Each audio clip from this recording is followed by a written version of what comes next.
All right. We are live. How's everybody doing tonight? My name is Anthony Brian Logan, and you're watching and/or listening to ABL Live.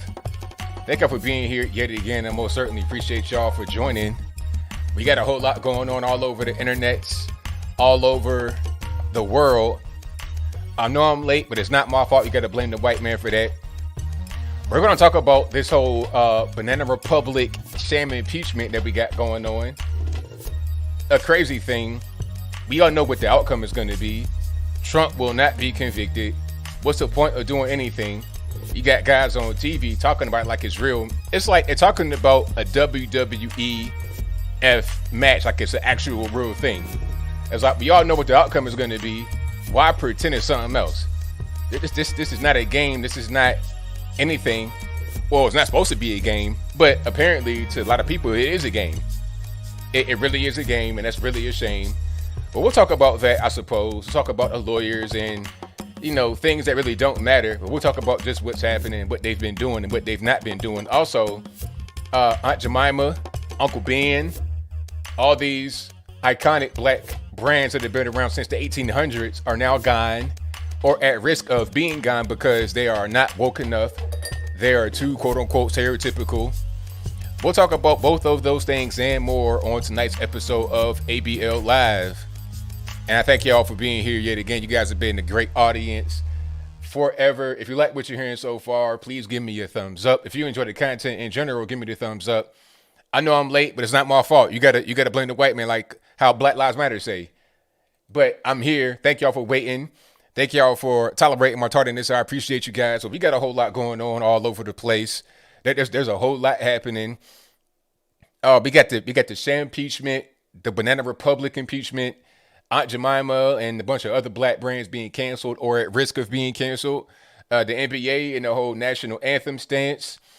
And what else? Super Bowl and some of the restrictions on the celebrations and whatnot. Also, the whole Gorilla Glue situation. I've been watching that. I've been watching that story. That story is ridiculous. Okay. That story is totally ridiculous. Okay. Let's just start straight from the beginning with the Sham impeachment. Okay. If you guys have been watching the Sham impeachment, let me know. I've watched some of it here and there. Like when I sit down for lunch, you know, my wife cooks lunch or I just happen to get something and I sit down and I watch television. If I'm not watching HGTV, I'm watching the news. And I turn on Fox for a few minutes and then I see somebody like Eric Swalwell. I saw Eric Swalwell today right around lunchtime. Now, the obvious question is, why is Eric Swalwell talking about anything? I'm not trying to see him talk unless he's talking about Fang Fang, or whatever her name is. Okay? Talk about that Chinese spy you had in your bedroom, sir. Talk about that. And what did you actually divulge to her? That's what I want to know. Talk about that whole situation. Are you compromised by the CCP? And same thing with Joe Biden, Hunter Biden, all the rest of them. Talk about that. I don't want to hear your breakdown about what Trump did or the incitement of violence, all that kind of stuff. Talk about how Fang incited you into the parlor, into the boudoir. Talk about that, sir. Don't talk about Trump. Talk about something real. All right? Because we all know what's going to happen with this trial. It's going to go nowhere. It is going to go nowhere. Rand Paul already had to vote before this impeachment trial began. And the vote was, is the impeachment even constitutional? Okay. And 45 senators said no. Now, when the same vote was held again before the trial started, 44 senators said no. So only one guy, quote unquote, flipped before the trial started. So you think you're going to get, you need 17 Republican senators to vote in the affirmative to convict him. All right. You got to have 17 Republican senators. So even if they thought that Trump did something or they don't like Trump, they're not trying to ruin their own career, because if you are a Ted Cruz or a Rand Paul or somebody like that, I'm not saying they would vote to convict Trump, because they're not, obviously. But if they were to do it, their career is done. And a bunch of other guys are in that same situation. So there's no way they would vote to convict Trump. 17 Republican senators is not going to happen. The most you're going to have are 6. So you're still, 11 short. How are you going to get 11 people to turn? The impeachment will reveal nothing new. We all know what the actual core of what they're going to say is. What did the lawyers say? Trump rallied the mob, incited the mob, provoked the mob, all this and that. That's going to be the whole thing. The mob went down to the Capitol. It's Trump's fault. That's going to be what it is. They're not going to play the part of the video, like I showed in my video, where he clearly said at the Capitol, peacefully and patriotically have your voices heard. They're not going to play that part. They're going to edit videos very deceptively in the way to try to convince people that are on the outside looking in about what's happening. But you know, the funny part is that regular people are not even watching this. They're not even watching this. A lot of people that I know that are really knee deep in politics aren't watching. So why would a regular normie watch it? For what? Why? First of all, people are trying to work or they're at work. It's in the middle of the daytime. It's not anything new that's being talked about. Why would anybody watch it? All right. They're not watching the mainstream media as it is. So what's the point? Like, who's going to watch this? Even out of those that are really online a lot like me and are really into politics, we're not watching it. So why would the normal people? Nobody's watching this. It's unnecessary. It's a waste of time. Okay, they got bigger fish to fry. You know, they got minimum wage up there. They're trying to get that tackled. They got the STEMI checks, trying to get that tackled. That's on the back burner. Okay, a lot of people that are or that voted for Biden are getting mad. Where the STEMI checks at, Biden? Where's the minimum wage? They're not going to do that. And they're talking about the minimum wage. They're not going to implement that until 2025. Talking about, we're going to do it in a stepped $1 a year. Why you got to do it in a step process? Why can't you just do it all at once? I thought that the minimum wage was going to increase jobs and it wouldn't cause any job loss and it would be just fine and everybody could pay it. So why you got to do it in steps? It's because they know it's going to cause job loss and they're going to just have the job loss happen over a short period of time rather than being a direct shock to the system that will cause a lot of businesses to close all at once. You know, just a clear shuttering.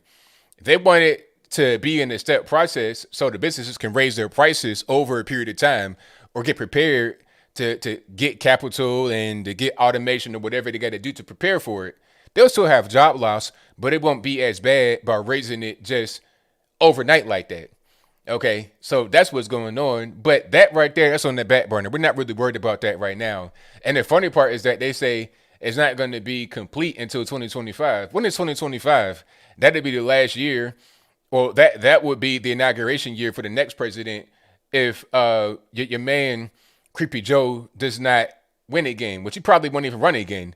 The man would be 82 years old by the time next time comes around. He's done. He might not even make it out of this year, 2021, as a president. You might have Kamala coming there right now.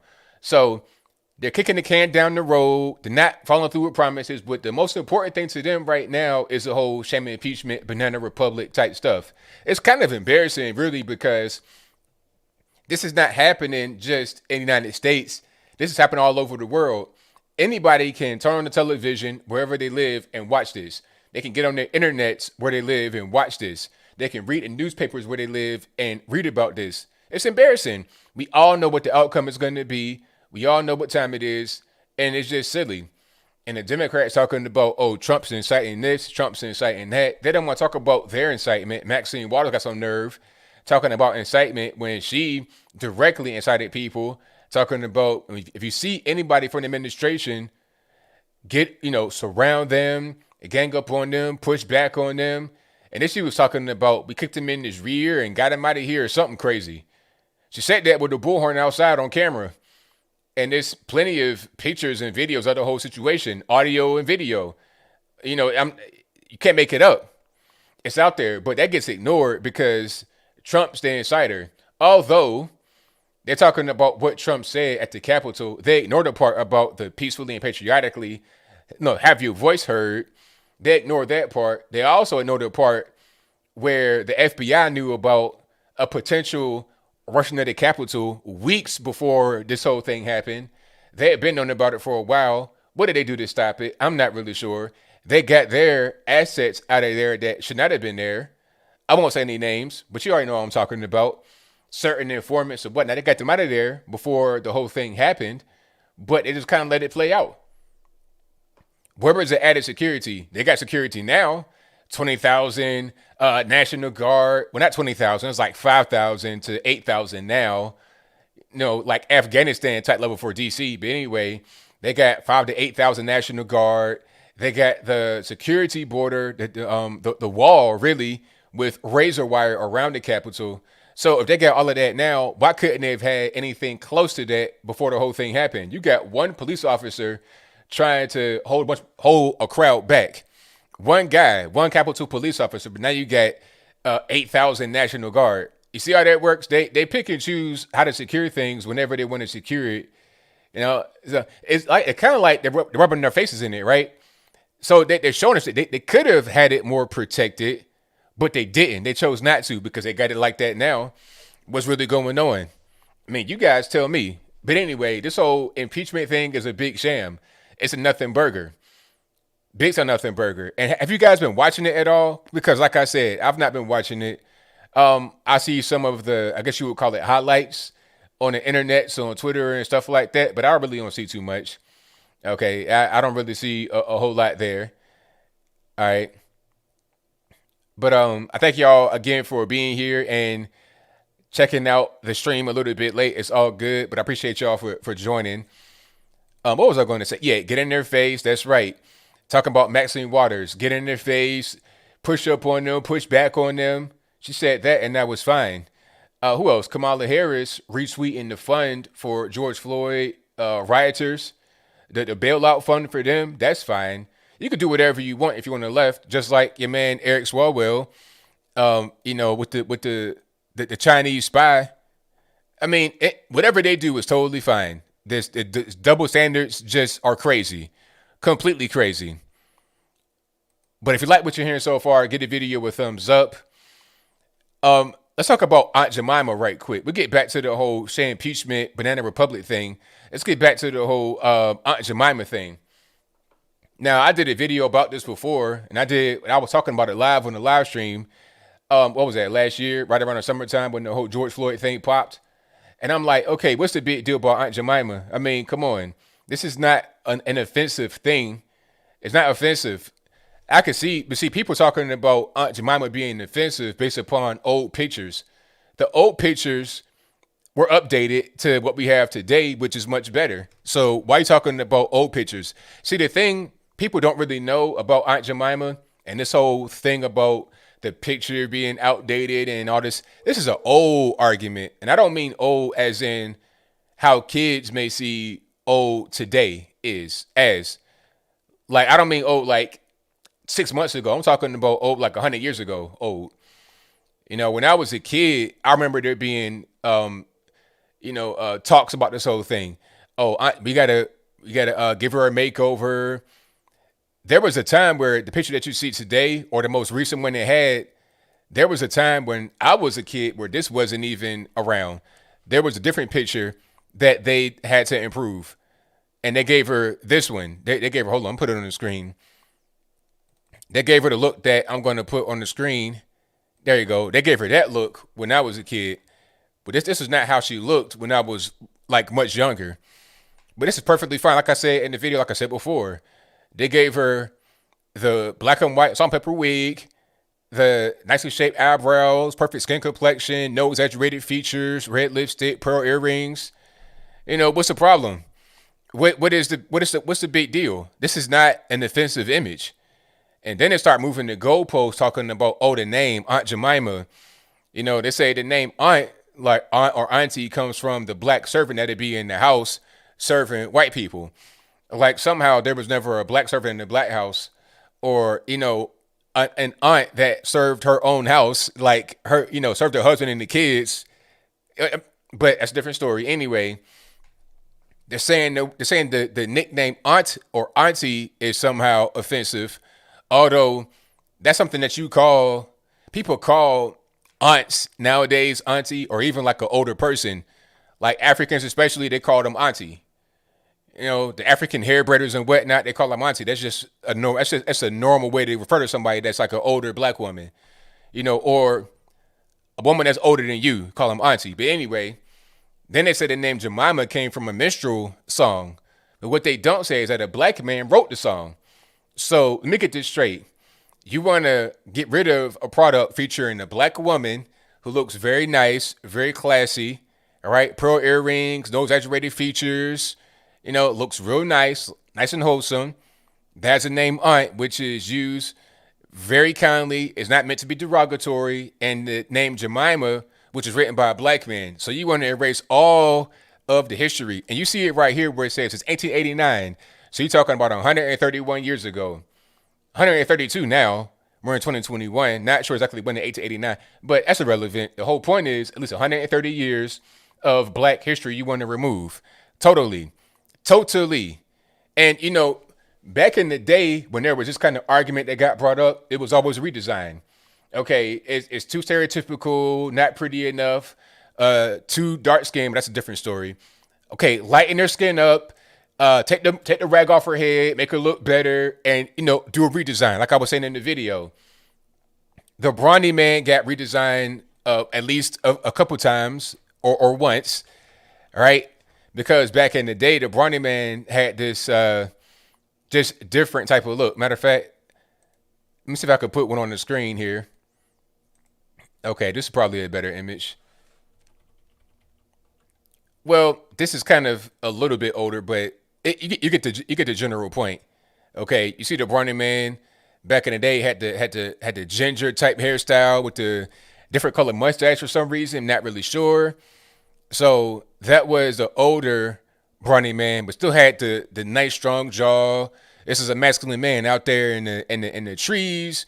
Like, he could probably cut down a tree right now with his bare hands. No chainsaw, no hatchet, no nothing. Just, blade in hand action, chop the tree down, right? That was the whole thing. That was the whole image of the Brawny Man. And then you have the updated one. He got rid of the mustache and got the dark hair, got the red plaid shirt. And, just it's an updated image, but it's still the same type of thing. Strong guy, right? In the trees. That's the whole thing of a Brawny Man. So anytime there was an issue about Aunt Jemima, they just gave her an update, just like they do with anything else. Because sometimes it's time for an update. Just in general with branding, because you don't see products in the store that look the exact same way they did from back in the day. For the most part. I mean, you have some things like Coca-Cola that still kind of look, like the way they used to. But even those products, look different. They change things, right? Yeah, it's advertisers, hey, I come from graphic design. I know about advertising. That's what I did for a very long time. I already know what it is. You're trying to sell products here. That's all. It's nothing. It's not this real big thing. Okay, that's just what it is. Matter of fact, look at some Coca-Cola products from back in the day. Matter of fact, here's a great example because this one started in 1899. So you could see what it was at one point, the bottle. And the bottle that they came out with, like between 1899 and 1900, looks very similar to what you have today. And then the 1900 bottle, you see this kind of weird label on it, but the Coca-Cola logo still remains. Then they changed it to a darker color. It's kind of like a beer bottle almost. And then they got the classic Coke bottle shape, right, in 1916. And then it just kind of evolved into what you have today, which is, I think, that's still the current one right there from the 50s. But it evolved over a period of time, right? It didn't quite stay the same, but it still has some of the classic look. But it ain't going to be the same the whole time. But what happened now was that's not enough. It's not enough to just upgrade it or to change it in some kind of way. We got to totally just get rid of it. Pepsi's like, look, you got too many issues. The name is a problem to some wokesters on the internet. The image is a problem. Everything's a problem. So what we're going to do is going to just get rid of the brand totally. Actually, we're going to keep some of the brand and eliminate other parts of the brand. So Pearl Milling Company, that's the new name of Aunt Jemima. Aunt Jemima is no more. Pearl Milling Company. Now, that's not really a name that really kind of grabs me. I'm just not really, you see it has the same, like everything on the box is the same. For like, you got the same red box, the same shape and everything except for the branding. And I'm not really sure how they really gonna, and if you could kind of see closely here, it has Aunt Jemima on the bottom. This is kind of a low-res image, but it has that right there on the bottom. It says same great taste right there in the bottom right-hand corner. But when you see that, if you just happen to be in the store, what they're banking on is this. They're banking on people not even recognizing that the brand has changed because it looks the same from a distance because it's the same packaging, the same kind of design, right? It didn't change much from Aunt Jemima, except for the fact that the name is not there and her picture is not there. So they're banking on you not really noticing. And then if you do kind of notice, like, hey, what's wrong with this? And you pick it up and you look right there on the right hand side of the box because you're going to look right there first, right? If you look right there, you're going to say, oh, okay, that's still Aunt Jemima. It's straight. I can buy this. So that's the whole thought process. They're trying to trick you into still buying this product. And if their strategy works, then they'll, keep on rocking. And they'll eventually just get rid of this whole little thing in the bottom right-hand corner altogether to totally get divorced from the whole Aunt Jemima name. So on Black History Month, what we're going to do is we're going to eliminate iconic black figures from food. 130 years, all gone because of the wokesters. Now, the regular normie just going to the store won't even know what happened. They'd be like, hey, where's Aunt Jemima at? And the crazy part is that it's probably majority black folks that buy this. If it's not majority black folks as far as the sheer number, we're probably the biggest per capita consumer of Aunt Jemima pancake syrup and the mix. Facts. And the reason why I bought it, or my parents did when I was a kid, because they had a black person on it. That's just a fact. And it was like, oh, this is cool, black person on it. And then, it was straight. We had no problems with it. Okay, Aunt Jemima. And that's it. It wasn't no big deal. People didn't get offended. People are offended for people, and people aren't even offended. They're not even offended. It reminds me of the whole Washington Redskins thing. If you ask a lot of natives, most of them probably won't be offended. A lot of them probably got native stuff on. Like I had a picture of the Navajo Code Talkers wearing the Redskins gear at a Redskins game. People just get so offended at every little thing when it's not a reason to really beef. And that's a better image right there. And you can see the, same great taste at the bottom right-hand corner, Aunt Jemima. But that ain't really going to do it. I need just the regular branding. Okay, that's this whole thing right here ain't really going to do it. So people are just going to not buy this because they're going to recognize it. There's like, okay, what's this? Pearl Milling Company? And the story behind Pearl Milling Company is that the original place that had that made the self-rising pancake mix that became Aunt Jemima's, it was a company called GT Milling Company, I think. And if I'm wrong, let me know in the comments. In Missouri, close to Kansas City, Missouri. And they would put a pearl into each of the red boxes. Now, I don't know how they were able to do that. Like, what kind of consumption, like, how many are you producing to put a pearl in each box? How long did that last? But that's why they say Pearl Milling Company. Now, like I was saying in the video, cool story, but not very good for marketing. Nobody cares about that story.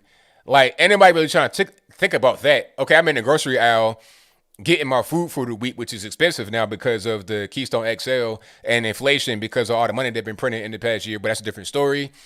I'm not going to think, hey, this looks cool. What's the backstory? Oh, it was a pearl in each box? Great. I'm going to just go ahead and grab this and put it in the box with my screaming toddler.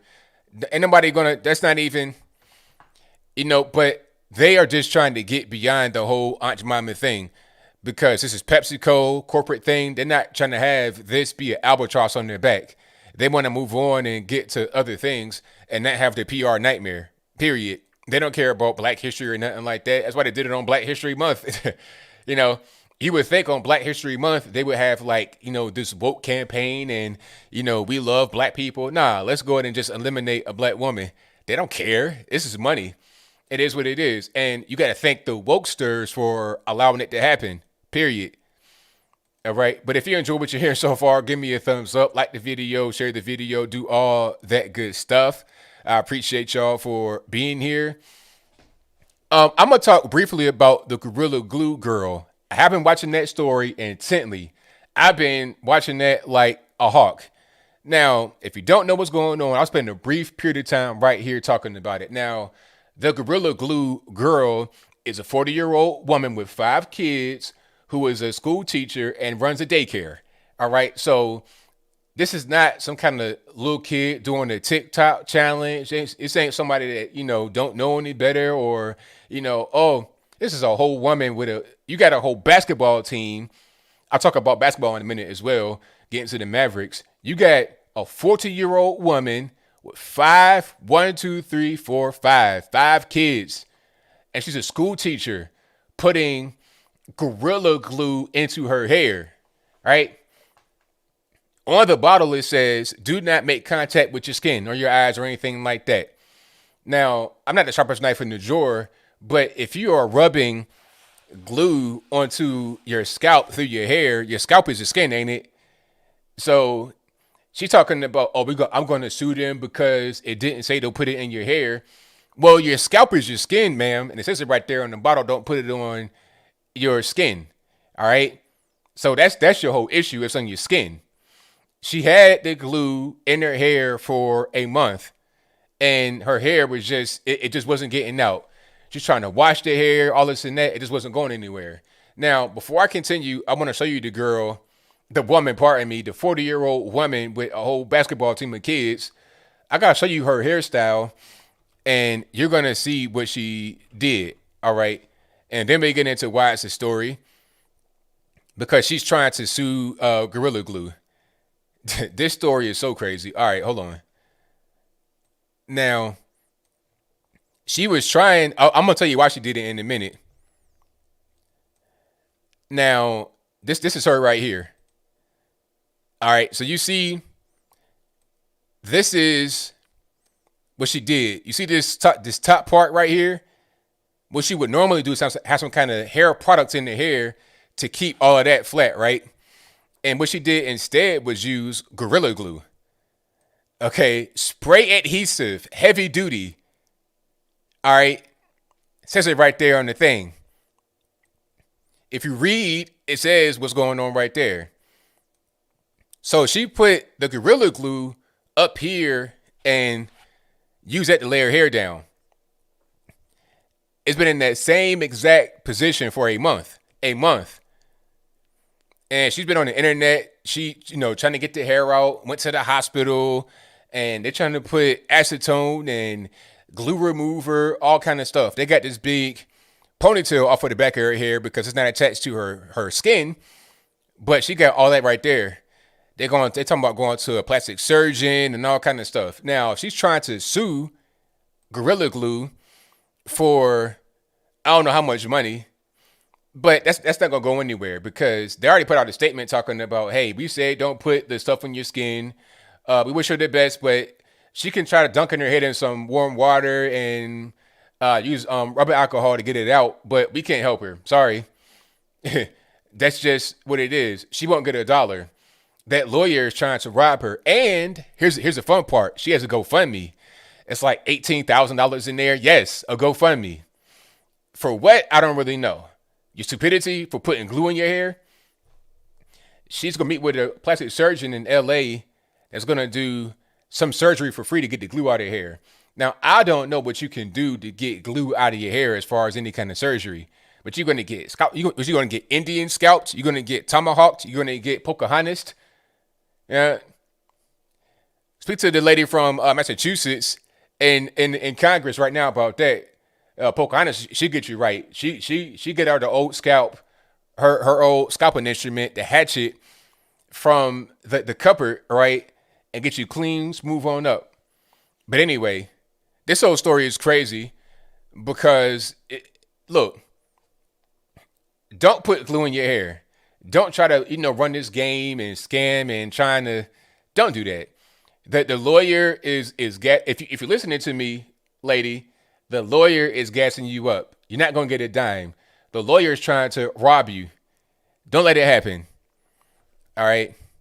She can't shave it off because the glue is stuck to her head. You see what I'm saying? She got the big ponytail off because it was not stuck to her head, but the glue is stuck to her head. That's the problem. So you can't even really get anything in there because you got the glue bonded to her. The hair is bonded to her scalp with the glue. So you can't even cut through that. It's like trying to cut. How can I explain it? It's like trying to cut cement with hair clippers. It just ain't gonna work. Now, there was something where they were trying to say that she got it confused with some hair product. It had the word glue and gorilla in it, but it was not gorilla glue. But if you just read for a moment, you know that's not the same thing. All right, it's just not the same thing. Oh yeah, it probably is. A lot of guilty white liberals, ignorant black folks, a little bit of everybody, people that don't know any better, people that feel sympathetic towards the cause, funding the page. But yeah, don't give anybody money trying to ask for a GoFundMe talking about I glued my hair to my head. You 40 years old. I could see if you were a little kid doing that. That'd make sense. I'm like, okay, you 15 years old, maybe. If you at 15 years old, you're like right at the threshold. If you could still trick or treat and you're at the age where you might be kind of starting to age out, I'm gonna give you a funny look. I'd be like, really? Sir, you're about to take your driving test and you still doing stuff like this? You gluing your hair to your head, but once you get to be a whole grown woman with a basketball team of kids, you just dumb. But I move on. That story is crazy. That's dominating the news actually, because nobody's watching the impeachment. The Gorilla Glue situation has more attention than the impeachment. That's fact. Oh, it's not going to grow either. It's not going to grow because check it out. It's not going to grow because it's bonded. It's that Gorilla Glue is like it's bonded. It ain't gonna.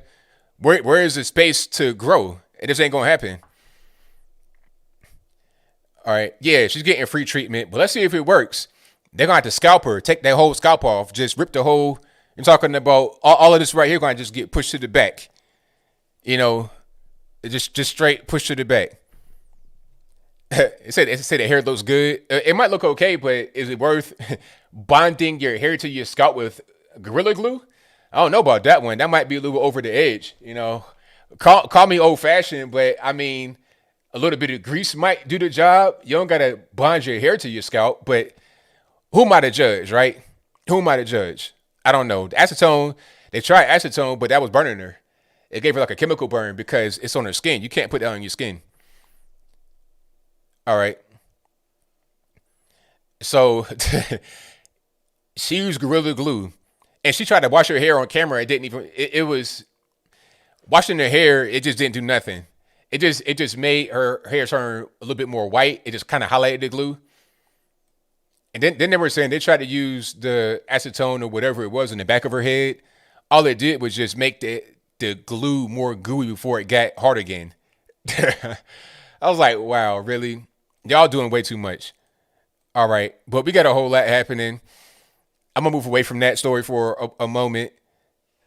Oh, let's go to the NBA. Speaking about a whole basketball team full of kids and the Gorilla Girl, the NBA basketball, Mark Cuban, the owner of the Dallas Mavericks.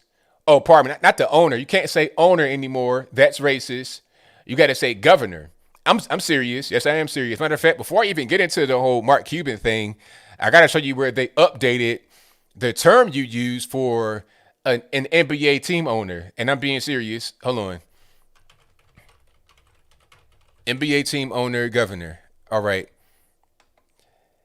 Okay, so here's a guy I was talking about in my video, Adam Silver, the weakest commissioner I've seen in many years. RIP to David Stern, one of the best commissioners in sports. Okay.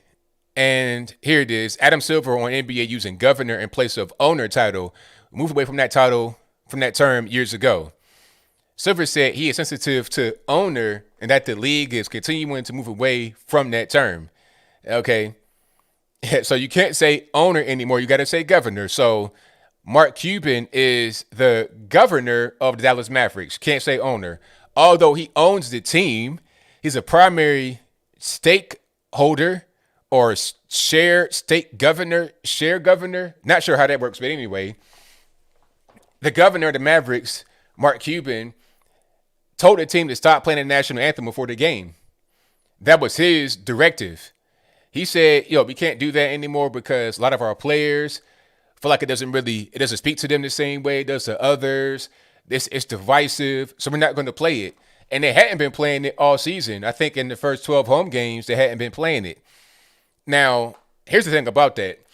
They're the only team doing this. So We have a Canadian team, like I said before. We have a Canadian team, the Toronto Raptors.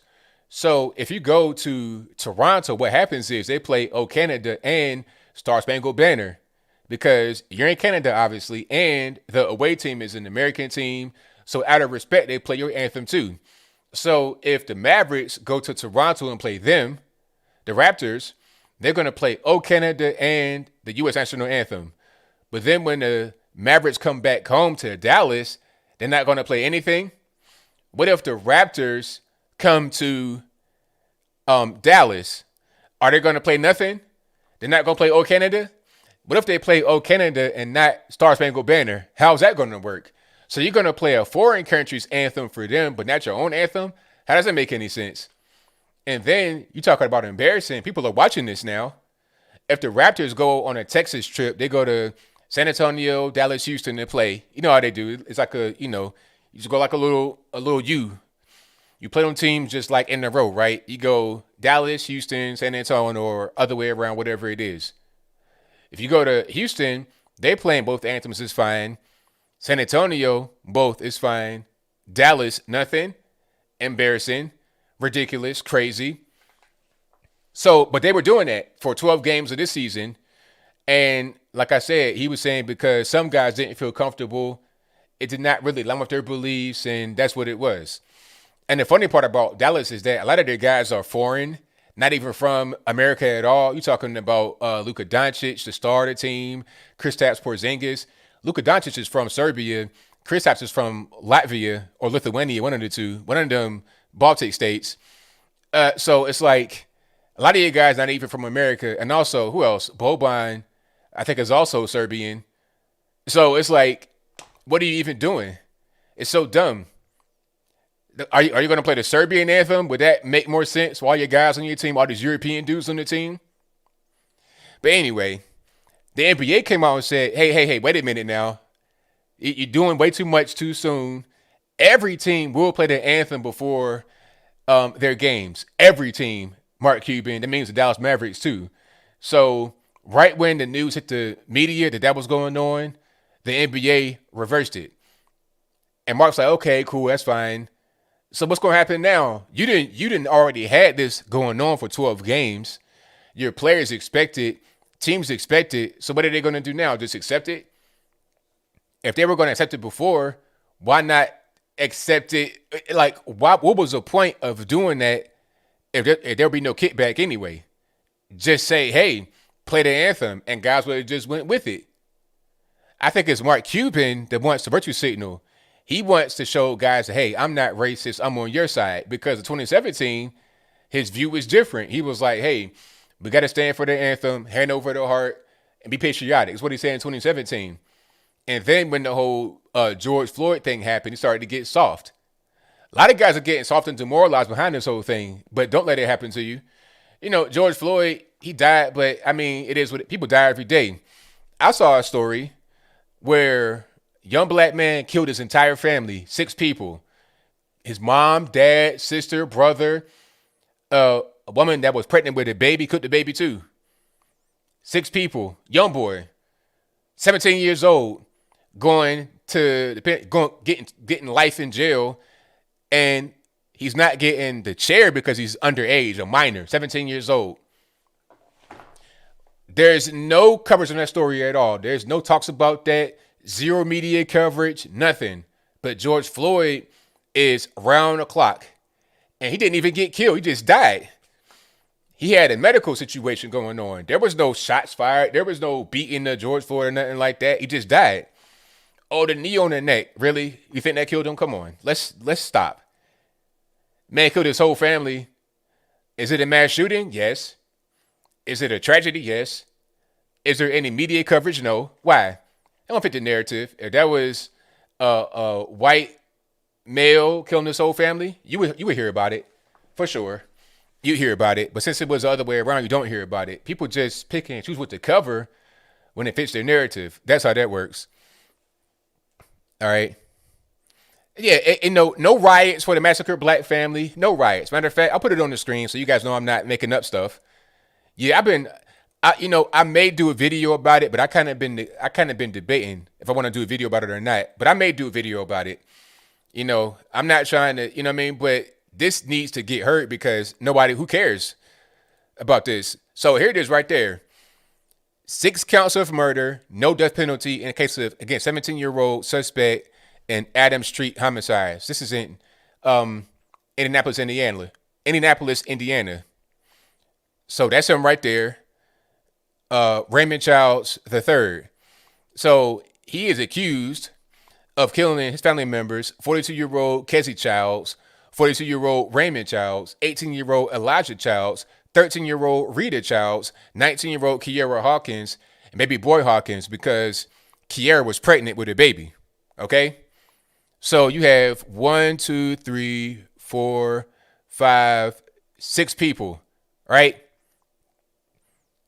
Now, one person survived. I think here's like a little bit of some. Here's an excerpt from the article. Running out of his own home on Adams over the weekend, prosecutors believe a 15-year-old boy begged his own brother to spare his life. According to the affidavit, the victim pleaded with his older sibling, "I can give you $40. Please don't kill me."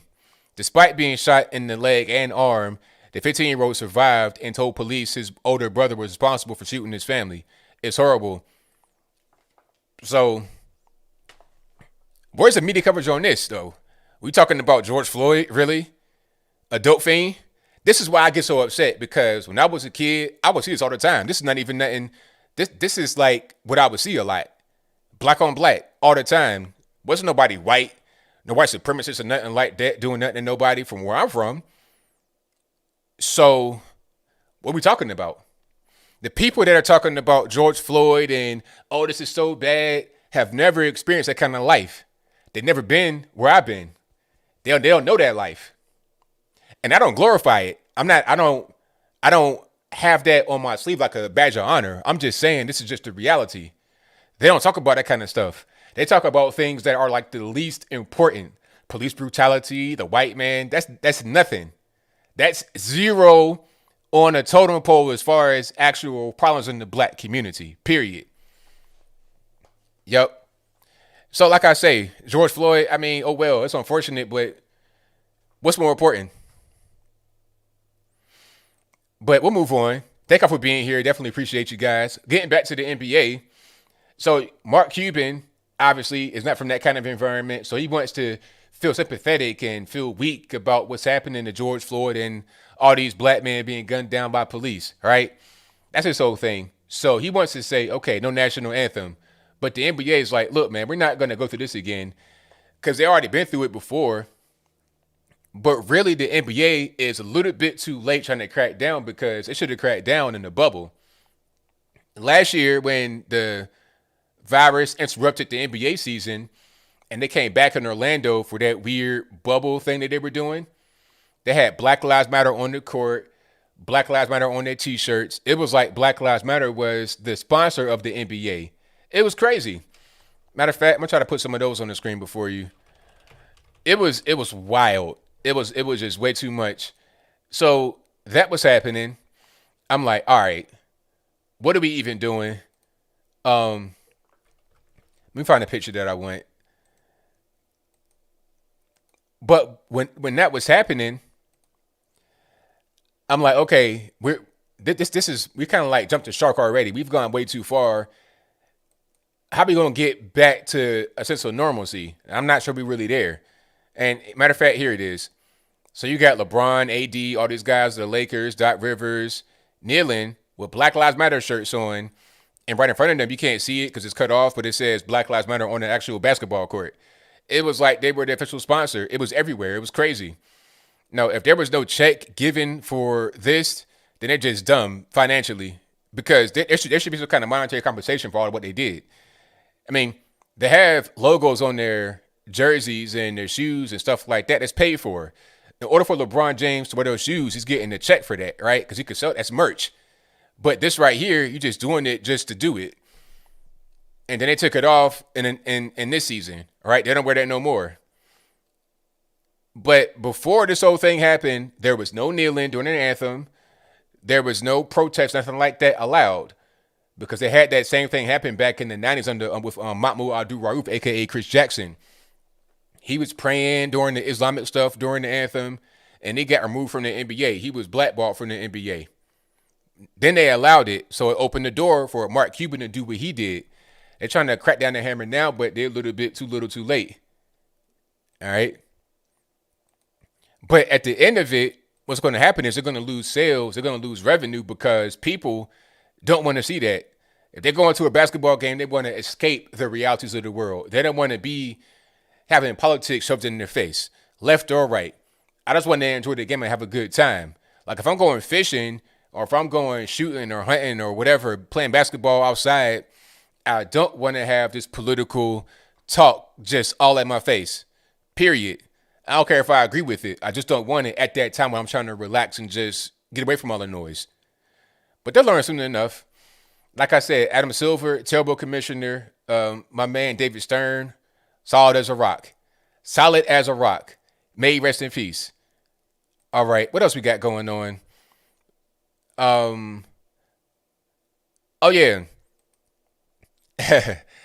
Shout out to the mayor of Tampa. What's her name? Jane Castor, talking about, oh, we're going to find them that were without masks and we're going to have the police take care of it. It's like, man, come on, really? So during the big game on Sunday or after the big game, right around the big game on Sunday in Tampa, and shout out to the Buccaneers for winning. Shout out to Tom Brady, like I said before in the previous live stream at the end. I gave my prediction and I said the Buccaneers would win, and they did. So shout out Tom Brady, the GOAT, and Gronkowski and the whole team. They won, but the game was in Tampa. Home field advantage. It's in Florida where there's no mask mandate. But Tampa, they tried to put a mask mandate for certain areas in Tampa, in and around Raymond James Stadium, and also like in Ybor City, in a nightlife spot. So if you're going to go to a party, the whole thing was you got to wear a mask. That was the mandate from the city. But like I said, in Florida, there's no mask mandate in the state of Florida. So people just weren't really wearing masks that much. And the mayor got on TV talking about, hey, if you were seen without a mask, we're going to identify you and we're going to send the police to deal with you. It's like, really, what you going to do with the police? You think they're going to go out of their way to find somebody that did not have a mask on and deal with them after the fact when the whole thing is over with? For why? The whole point of the mandate and the penalty, which is like a $1,500 fine, is to catch you right there and to break it up. They're not going to try to come after you later and then find you. But if they do that, what's the point? You got all kind of time, resources, energy dedicated towards trying to find somebody rather than trying to deal with the virus. If you got a problem with the virus in the city, rather than trying to find actual criminals, focus on that rather than trying to get these people that are wearing their masks or not wearing the mask the way that you want. All right. But, yeah, that was pretty much that. But like I said, shout out to Tom Brady for winning, a definite winner all the time. Oh, yeah, and shout out to Kristi Noem. I almost forgot about that one. I saw a picture of, I think it was some interns in her house, and then The Hill was like, oh, this is a mostly maskless. Matter of fact, I'm going to try to find that right quick. Give me 1 second. Yeah, that's a good, this is a great point to make here, if I can find it. It's like, man, come on. And then also somebody was like, oh, is not enough minorities in the picture? It's like, okay, South Dakota. How many minorities live in South Dakota? It's not some kind of like super diverse place. It's just, it is what it is. All right, so there it is right there. This is The Hill. And if you can't see the caption, it says South Dakota Governor Kristi Noem shares photo of her over a dozen staffers, mostly maskless, at her house. All right, that's her right there in the bottom right-hand corner. And these are the staffers on the stairs. And if you can't see it, it's probably about maybe, like I said, about 20 people there, maybe. And like a lot of young people on the stairs, and they're pretty close together with no masks. I see one mask in the crowd right there, right beside Kristi Noem. But there's no mask in the crowd for the most part. And they're saying, oh, it's not diverse enough. It's like, come on, South Dakota. Like, this is not some kind of like New York City, Los Angeles. Just stop it. But beyond that, who cares? There's not a real big issue with the masks in South Dakota or the virus. And I think by this point, we know that masks don't work. I'm going to just go ahead and say it. They don't work. Because mask mandate or no mask mandate, there's no real drop off in the transmission when you see the data. And as a matter of fact, I have a graph for you. I gotta show you this graph. This graph is great. You gotta see this graph. It's gonna just give you all you need to know about what's going on with the virus. Now, remember, you may not remember, but I was talking about how they changed the standard for the virus. So if you get a test for the virus, the standard has changed before you get a positive result. They have reduced the amount of false positives with something from the CDC.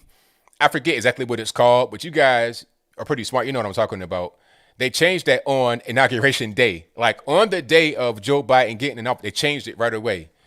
And I knew right away the point was when you would see any graphs from the day you got in office, it'd be a sharp turn down as far as any new virus infections because they changed the way that the infections were tabulated.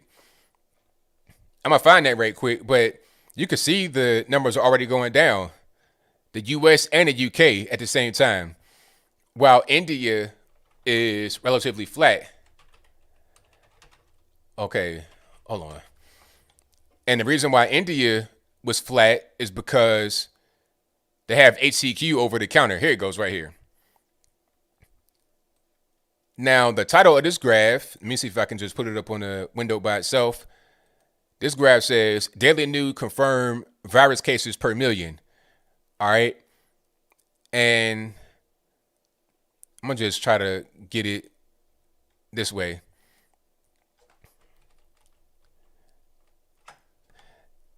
Now, let's put it more in the screen. Now, look. All right. Here's a key part of the graph.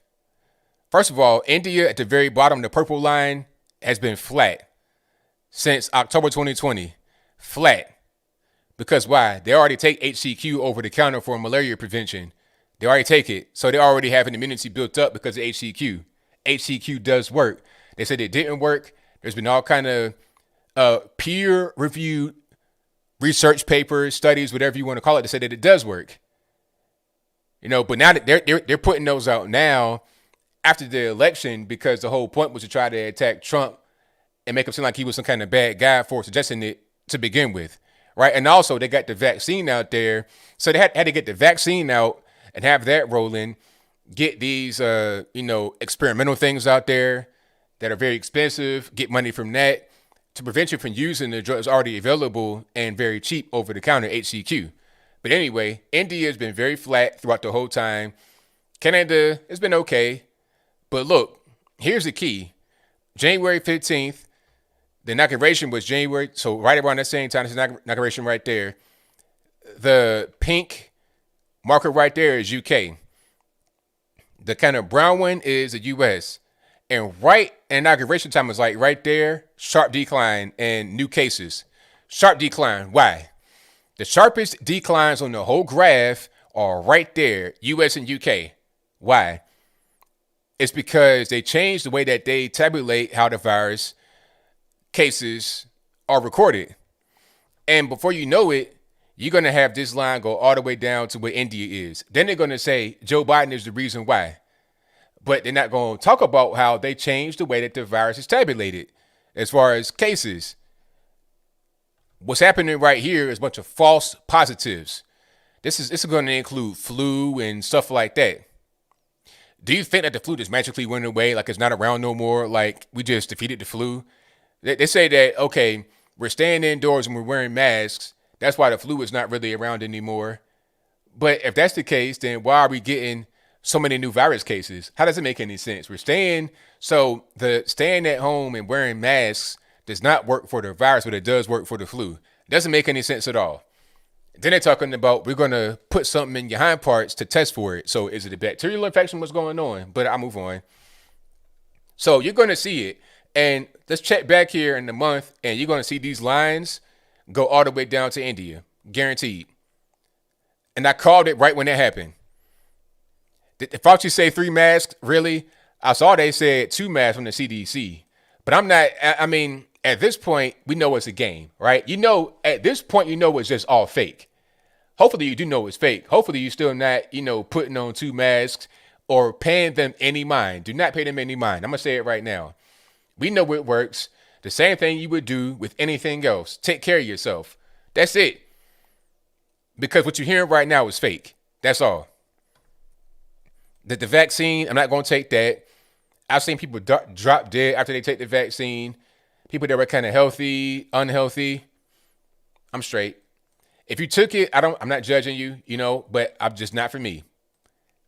All right. Super chats on that, and then we're going to get to the calls. And thank you for being here yet again. You guys are the best audience on the internet. All right. We got a few from Apu. And shout out to Apu. Apu says, I miss Aunt Jemima, Uncle Ben, Cream of Wheat Chef. Everybody's gone. And he also says, they are positive images for the BIPOC community. The BIPOC acronym is hilarious. And if you guys have not heard of BIPOC before, that's BIPOC. That's Black, Indigenous, People of Color. BIPOC. BIPOC. Not sure what that's supposed to, Or BIPOC. Dandy says, can't think of anything else I'd rather be doing on my 24th birthday and listening to ABL. Happy birthday, man. Happy birthday. Thank you for all that you do. You're the truth, light, and logic we need in the dark world right now. Also, hi, Miss Logan. Hey, shout out to you, man. Happy birthday, man. Enjoy your day. And thank you for giving me a gift on your day. I appreciate that. Apple also says that Tom Brady sinned against BIPOC for winning 7 Super Bowls. Tampa Bay Buccaneers defensive coaches BIPOC helped Brady. Yeah, I saw that. Did you guys see what they were talking about, the diversity of the coaching staff in Tampa, talking about the help them get to the promised land? I mean, it's so dumb. I don't really care about the coaching diversity. I mean, the league is majority black, so it doesn't really matter who the coaches are. Nothing really matters. But to celebrate diversity in a league that's majority black, to me, kind of doesn't make any sense. I guess they say that we're being discriminated against in the people that make the most money are the players. Once you get to a certain level, you're making the most money. If you're like a big time quarterback, defensive player, or running back, wide receiver, you're making the most money. The coaching staff does not make that much money. So if you're trying to be like the top dogs and make the most amount of money, you would be a player. If you could play for a while, you're going to get paid a lot. And if you are a very good player and you develop your mental skills at the same time your physical skills being developed, you could be a coach too. But a lot of guys focus on just physical and not so much in the mental. That's why there's not a lot of black coaches. But whose fault is that? It's no discrimination because you pretty much dominate the entire league on the player side. You could do the same thing on the coaching side if you put your mind to it, rather than just all the, running and gunning, the athletic part. Apple says, ABL word on street, black folk see Democrat hypocrisy. I mean, some people that are awake, but some are not going to be awake and they're not going to see the hypocrisy. That's just a fact. Harold Scott says, why is Tom McDonald's fake woke taken down on all music platforms? iTunes, Amazon Music, YouTube Music. Is that right? Wow, I didn't even hear about that. That's crazy. Hold on, I'm going to check right now and see if it's still down. I did not hear about that. Now, I'm still there. I still got it on my on YouTube, but maybe it's not available on the YouTube Music app for some reason. Music is a weird industry. It's really weird because I have it right here. Like, I'm seeing it right here as a video on YouTube, but on the YouTube Music list, it's not there. It's strange.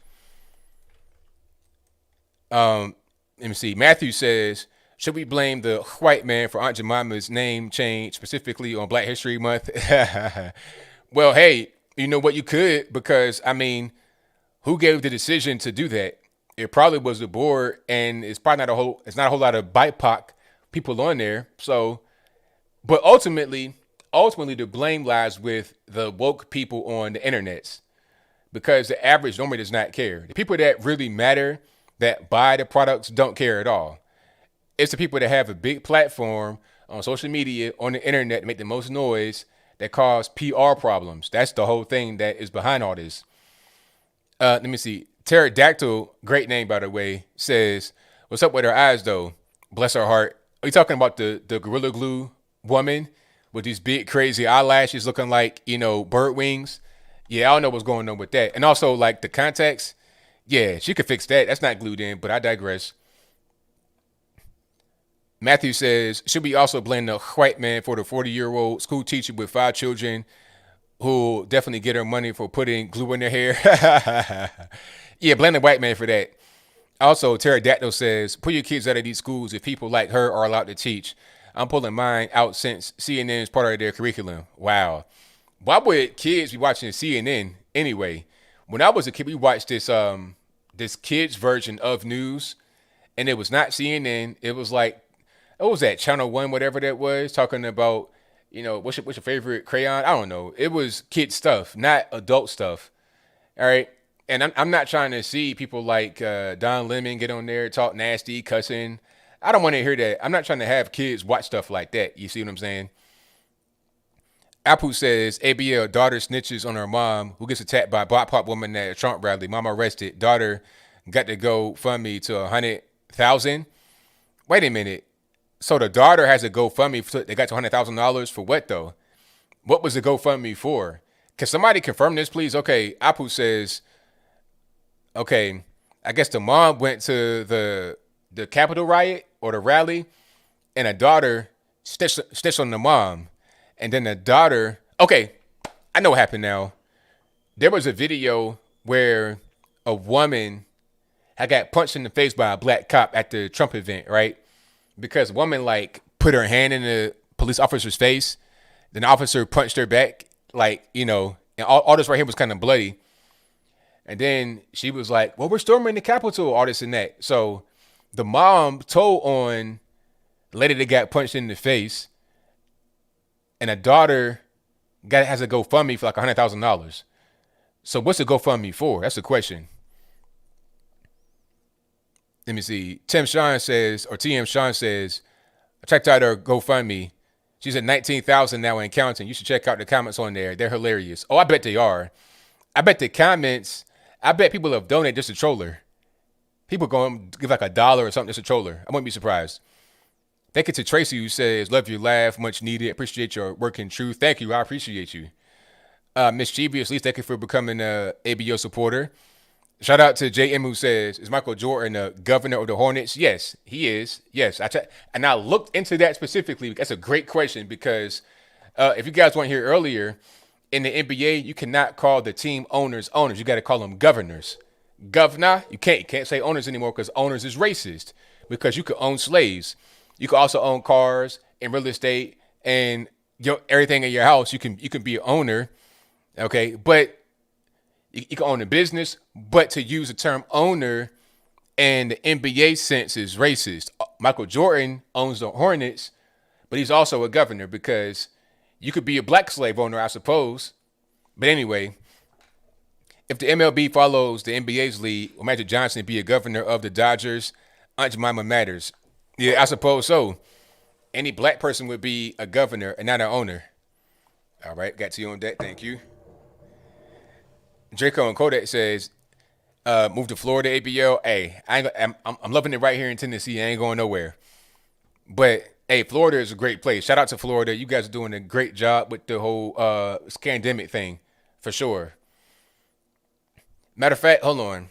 I'm gonna show you guys the whole thing about Jordan. Charlotte Hornets owner. Let me see. Hold on. Okay, matter of fact, he's a chairman. Sorry, he's a chairman. Not the governor, he's a chairman. All right. Executive staff.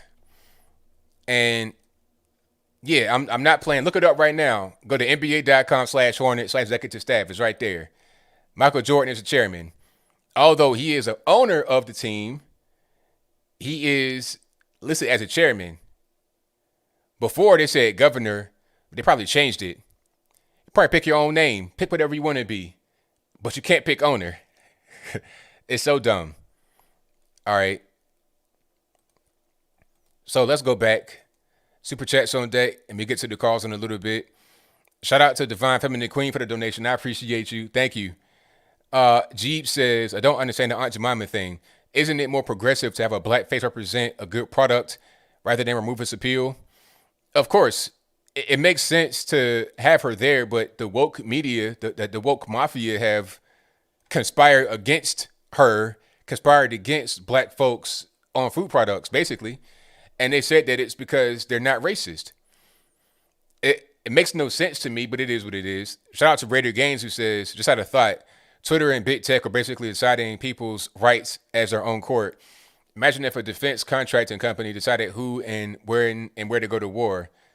Yeah, I see where that goes. That's very problematic. That's a very good point. Thank you for that. JVH H-Town says, Planned Parenthood's new cash cow, trans kids, lifetime of counseling and drugs. Watch it on Tatum Report. Yeah. Oh, yeah.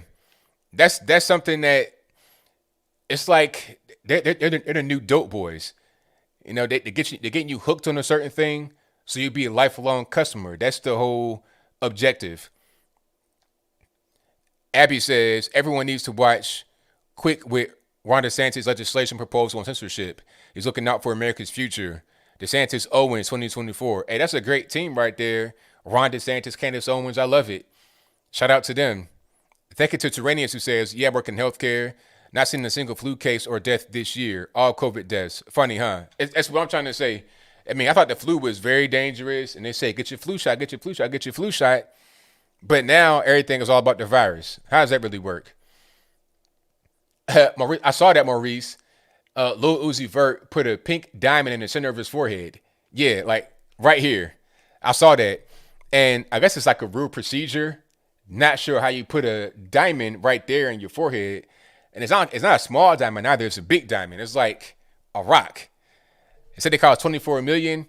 The price could be a little bit inflated. $24 million for one diamond. I don't know about that one. And to be like, I think that's right on your forehead, so you can't take it off, really. Okay, matter of fact. And it's weird how he does not have an actual real picture of it. He has screenshot pictures of himself. I'm thinking if I get a $24 million diamond in my head, I'm getting a photo shoot right away. Immediately, I'm getting a photo shoot so you can really see this diamond. I'm going to show it off for sure. It ain't going to be like, I'm on Snapchat, here's my cell phone. Nah, I'm getting a real photo shoot. You're going to see this diamond every day. All right, matter of fact, here it is. So that's the diamond right there. $24 million for a diamond implanted in his forehead. It's like, and it's kind of like not a good picture right here. It appears to be flat, but it's pretty sizable. It's like sitting on his forehead and it's jutting out. So it has some dimension to it, but that's the way it looks. Yeah, I'm not going to be able to do something like that. I have no piercings or nothing, and I'm definitely not getting a diamond in the center of my forehead. It just ain't really going to work out too well for me, personally. You know, if that's you want to get a diamond inserted into your forehead, then that's fine, but I can't do nothing with it. All right, next one here. But thank you for that question. Miss Mel says, ABL, please do shows again with B. Tatum and Derek. I'd love to. We got to get that together.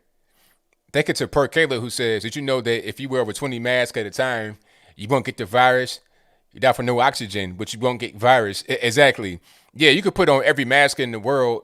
And shout out to Glenn Beck. I saw him put on all those masks. That was hilarious. Glenn Beck got fire truck red putting a mask on. Fire truck red. I'm talking about a deep, like he about to explode. Like it was cartoon red. He got super red putting on a mask on. Thank you to Laura Reeves, who says the impeachment is such a waste of time and energy. Exactly. Dog and Pony Show. Shout out to Shreeves, who says, ABL, did you hear about the Wu-Tang Wuhan shirt anger in China? CCP censor everything. NWO globalist plan. By the way, I sent you a copy of Insurgency Sandstorm. You promised that in ABL Discord, there's some matches. Hey, I got to do it, man. I thank you for your donation. Let's get to the calls. The number to call is 434-658-1220. Again, 434-658-1220. Hopefully Skype works properly. If it's not, it ain't my fault. You got to blame the white man for that one. All right. But yeah, I'm not putting a diamond in my forehead. You guys might want to do that, but I can't do nothing with it. Let's go get Skype rocking and rolling. Yeah, I could do a lot more with $24 million and get a diamond in my forehead.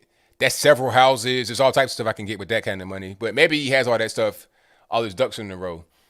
But I tell you what, I mean, if he goes broke and he loses that diamond, then it's his fault.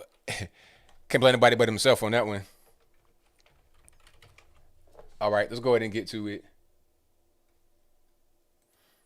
818, you're on the line. I'm speaker to. Hi. Hey, how's it going? All right, how about yourself? Good.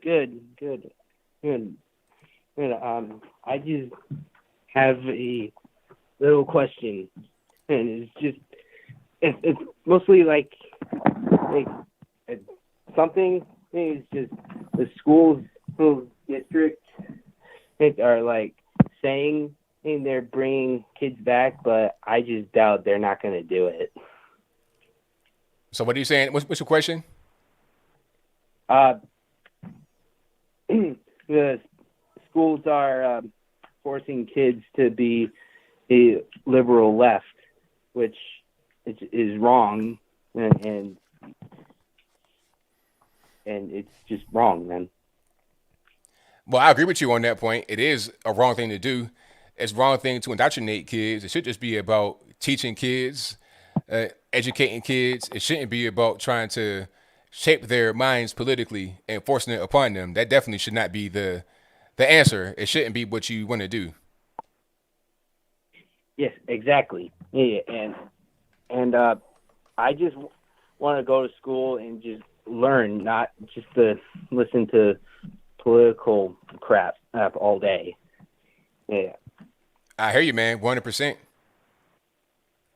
Yeah, and I have buddies of mine, and they're straight up far left.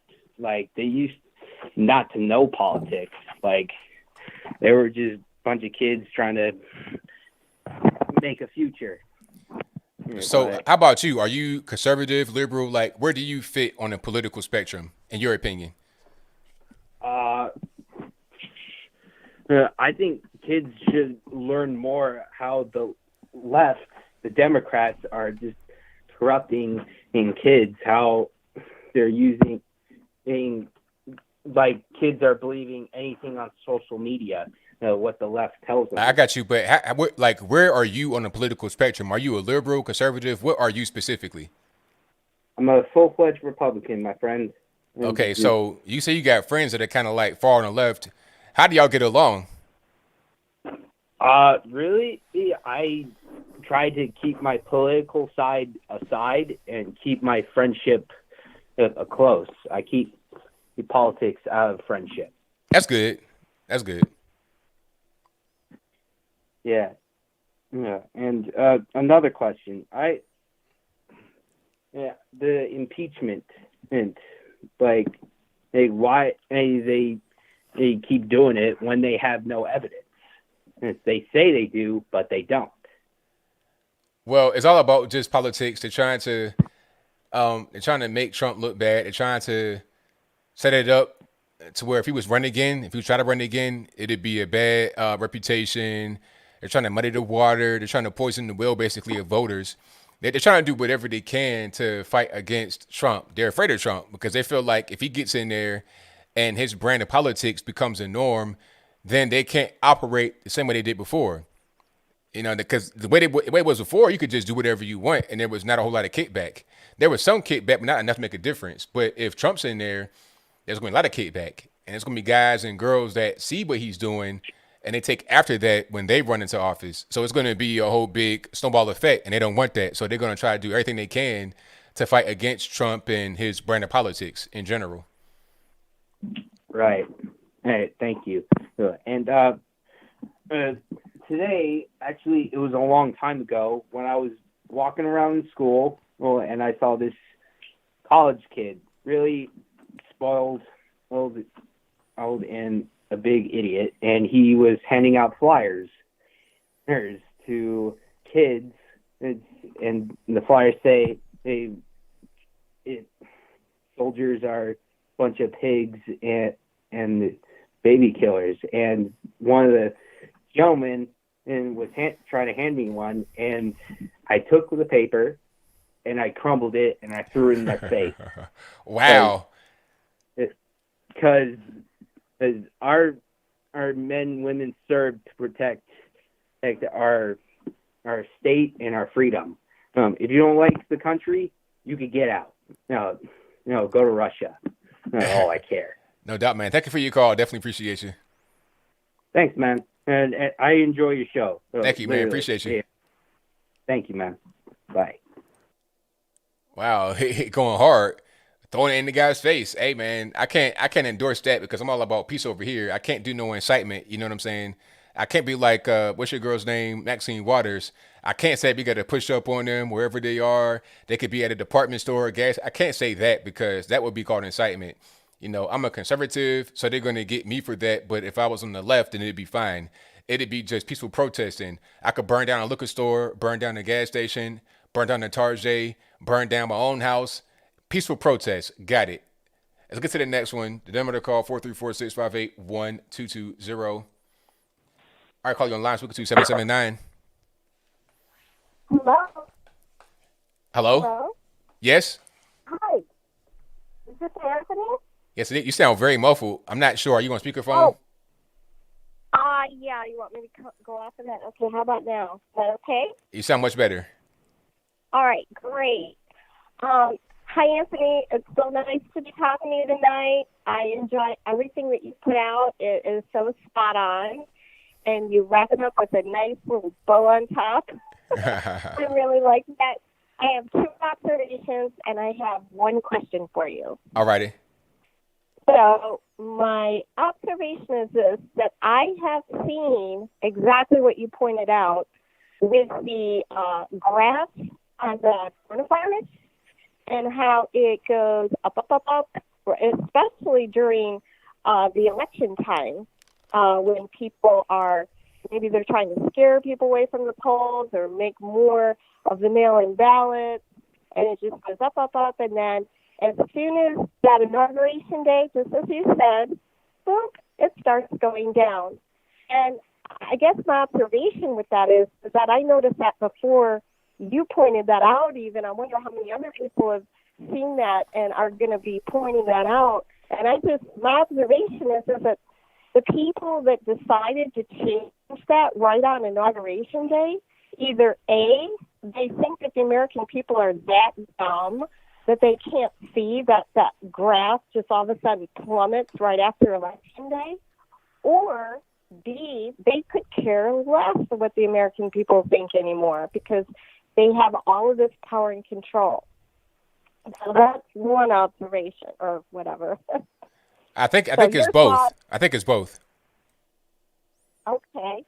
And then the other, and that's kind of scary actually, and then the other thing is the guy with the diamond in his forehead. I don't know. My observation is if I had a big old rock in my forehead, I would hope that would be something that you could take out because I don't know how on earth he sleeps. I don't know. I'm hearing that you can't take it out. Really, it's got to be taken out by a doctor or a dermatologist or whatever. So I'm not sure how he is sleeping. I have no idea. That's going to be kind of a complicated process there.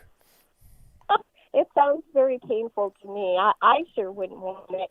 I would want it maybe on my finger, but I sure wouldn't want it on my forehead. and I do think it detracts from his appearance. It doesn't make him look more attractive, in just my personal opinion. Yeah, I mean, but he's the kind of guy that probably doesn't really care about that. You know, he got tattoos. He's like has a face full of tattoos already, so it's not like he's trying to be, America's next top model already. Yeah, and I do think that he's gotten a ton of publicity over this, so it's good for him career-wise. Right, exactly. So my question to you, and it kind of goes back to the first thing that we're talking about, is what do you think the future holds for elections going forward? Because they seem that they make their own rules as they go along, And I have a feeling that any election going forward is going to be completely rigged. So how can the majority of Americans change anything when they have all this power and all this control and they make the rules? How can anybody good get voted ever again? Well, the thing is that we got to understand is that the government is us, it's people. So we have to get in there to change it because wait, what's going on right now? And think about Trump and what he was trying to do. He's just one person. He's dealing with a whole complex of people that have been there for a while, but they're people at the end of the day. So people that want to make a change can go in there en masse and make change. That's the only way it's going to work. Because it's not about them. It's us. The government is us. We got to get in there and make a change. That's the only way it's going to work. Well, you're right, and it gives me a little bit of hope, and I'm glad that I asked that question because I never looked at it that way before. And you're right. We are our country. We are the people. That's right. So, well, thank you so much, and I enjoy everything that you say, and I watch you all the time. Well, thank you for the call. Definitely appreciate you. All right. Bye, Anthony. All right. Great call. But yeah, I always say that we are the actual government. Like when people say, oh, the government can pay for it, they can do it. The government does not the government is us. They don't make money. We are the source of the government. The people that get hired to the government are here in the country. They come from us. We got to be the people that we want to see. I mean, that's just really the only way to go about it, in my opinion. All right, 504, you know line, I'm speaking to. Hey, ABL, how you doing? Everything's all right, man. What's happening? All right. No, man, I've been watching you for quite a while now. I admire you a whole lot. I just want to share a little information that you may not know. This here, Jemima that you're talking about, the name? Yeah. The first time that name came out was in the Bible. Okay. It comes from Job chapter 42, verse 14. That was one of Job's daughters. Ah, I didn't know that. You said Job 42:14? Yeah. Okay. Yeah, yes, I didn't know it, man. Daughters. That was his first daughter. Right.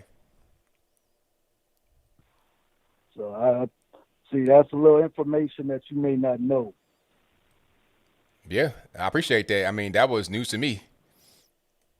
Yeah, because people don't see. A lot of people don't know. There's a lot of biblical names that people don't know that are there. Right. They make a fuss about things that they don't know where the origin come from.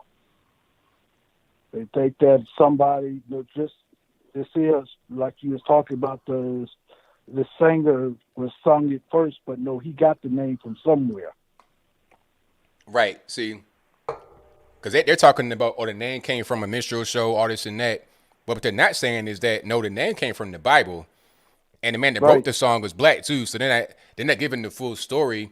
They're giving half of the story, a piece of the story to craft a narrative rather than telling the truth.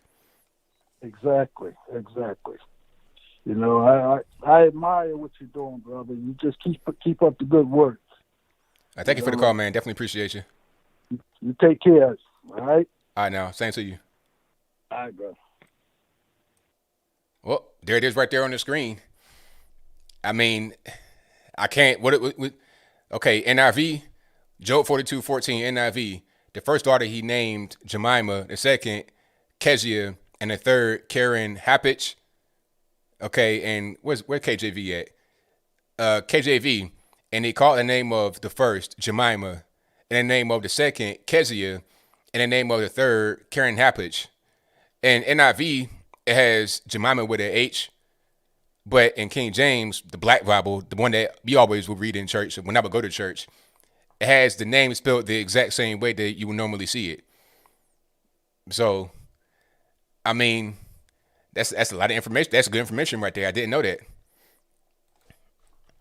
So shout out to him for that good information. 8-1. Okay, I'm a little bit too late to that one. Let's get to the next one. 559. You're on the line. What's speaker to? Hi. Hi, this is Darlene from California. All righty, what's going on? Okay, what I want to know is why do they hate Trump so much?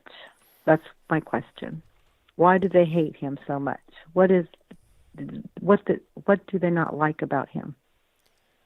Well, are they afraid of him, or what is it? Well, you got it right there. You right on it right from the beginning. I mean, they're afraid, and they're not necessarily afraid of him specifically. Well, it's him, but it's more than him. They're afraid of what he represents, his brand of politics. They're afraid of the establishment being broken apart because they know that if he's successful and he's able to win people over and get Americans on his side, then they're going to realize, hey, what's going on here with all these weird connections and things that are going on in D.C., things that you don't even know about, they're being brought to the forefront.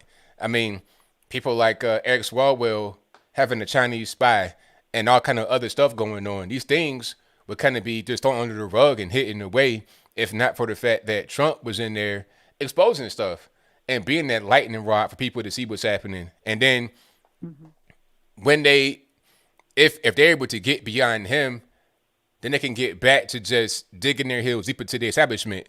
You know, they don't want to have to swamp drain because that's their jobs. A lot of these people, you know, they're banking on these jobs still being there, and they're banking on the power still being there. So if Trump's there, that's a threat to them directly, not to the American people. It'd be a benefit to us if he's there and supported properly, but it's a threat to them and their power if he's there anymore. Well, that was very good. I really didn't understand why they hated him so much. You know, I just thought, something's going on. And I felt like even China, which bothers me, and, how this coronavirus started, I just think there's something up to that, also. I mean, that something there that's, that I think it was all planned, is what I think it is. I just think something happened because he was doing so well. Everything was doing so well. The stock market was up good and everything. And I just feel like China threw this out there at us. You know what? I know they don't want to say that, but I don't know. That's me. It could have been China doing this. It could have been China. I think what may have happened, just my opinion, is that they were trying to do this in a controlled way, but it wound up getting out of control. Because China, they didn't want to hurt their own people. They hurt us, but not because, and you know what? They kind of did do it in a controlled way. Because even after it leaked, quote unquote, leaked from the lab, they were allowing flights out of the country internationally, but they were shutting down their own country. So what does that mean? If you're spreading it through planes and you're shutting down your own borders, you know what you're doing. So at a certain point, they're responsible for what's going on. And the establishment over here, they took advantage of it. Oh, we could use this as a way to get everybody compliant and obedient and spend a bunch of money. They're putting in things in these virus bills that are not related to the virus at all. Nothing to do with the virus. And they're spending trillions of dollars to do it, getting us way deep in debt. Yeah, I know. I just heard that. Did you just hear that the other yesterday about the CDC said that it was from an animal now? They finally came in there and said it was just from an animal. Yeah, that's bogus. I mean, nobody believes that. Nobody believes that. We all know it came from a lab. Nobody believes that about the animal. That's just false. Because the thing about it is, it's a virus that is not a thing you could just find in nature like that. It was different viruses put together. It's obviously it came from a lab. Clearly, the problem is who did it and why. That's the actual question. The animal thing is just bogus. Okay. I mean, that's what I'm glad you agree with me with that. Thank you so much. I know I get off the phone and have you talk to other people, but thank you so much. I just really appreciate that. Thank you for the call. Definitely appreciate you.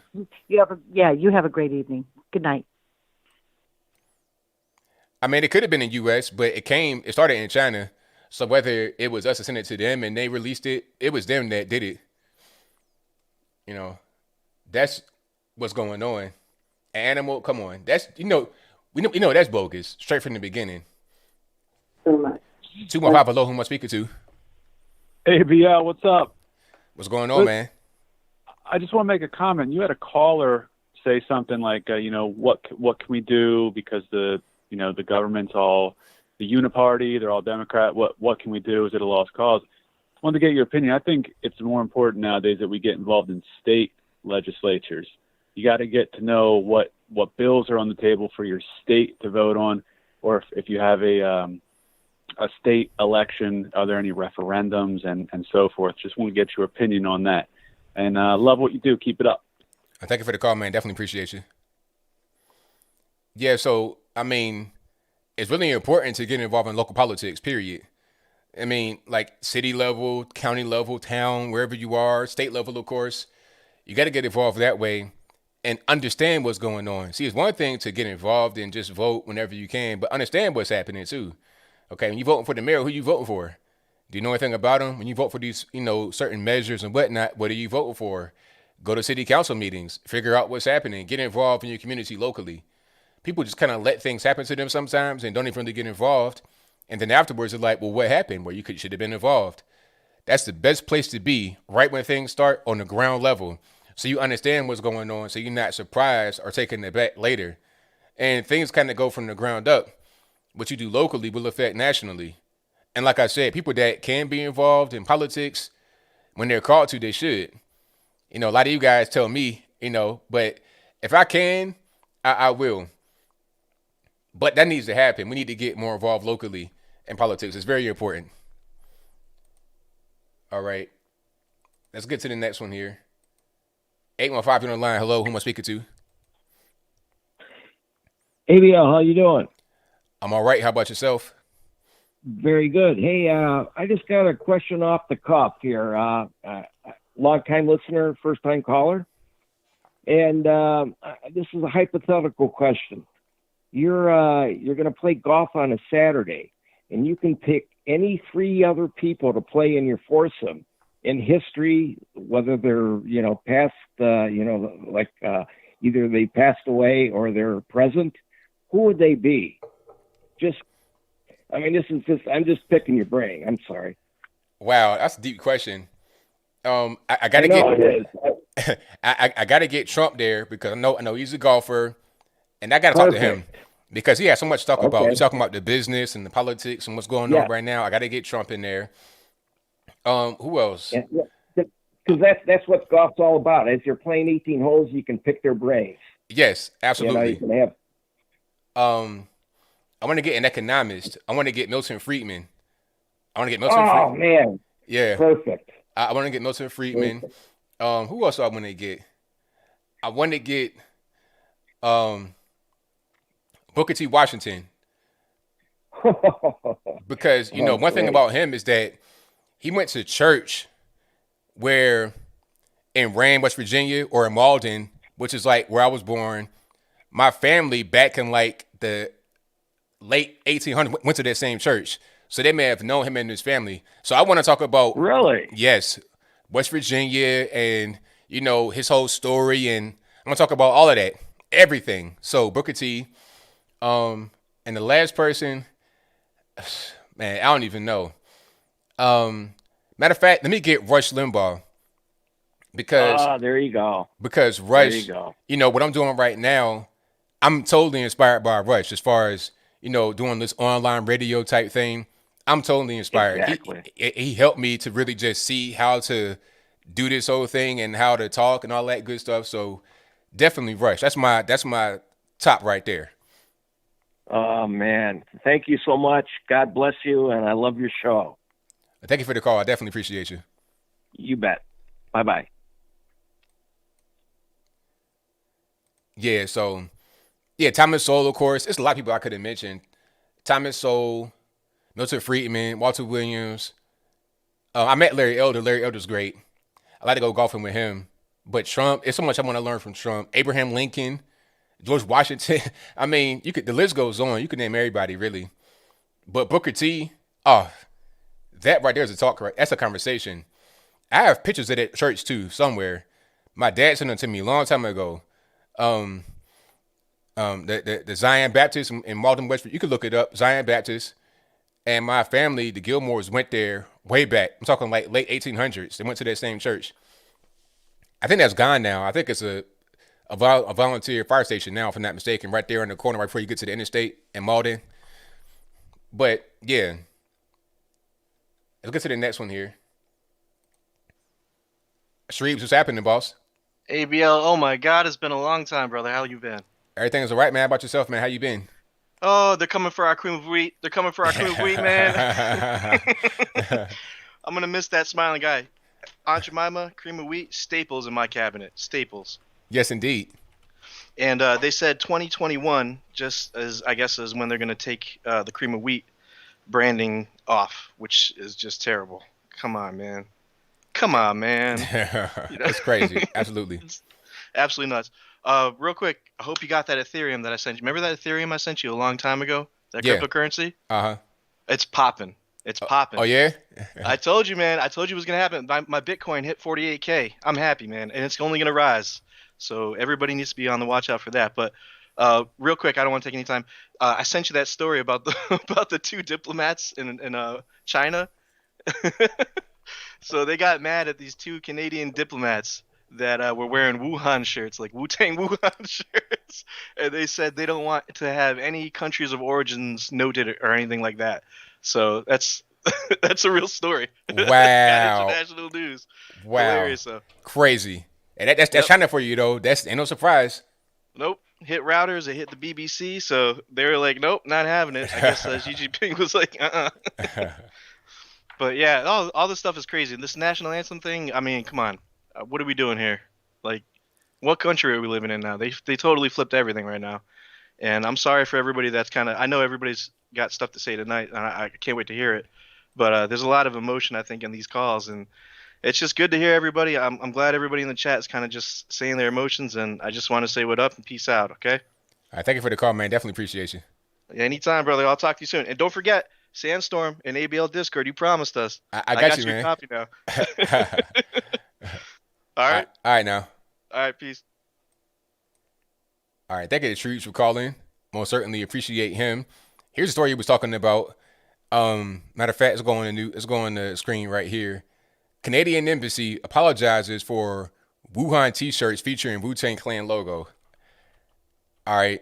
I'm not making it up. This is like all over the place. Right? You can Google it right now. Okay. So that's the logo right there, the Wu-Tang logo. All right, but I'm not really sure what happened.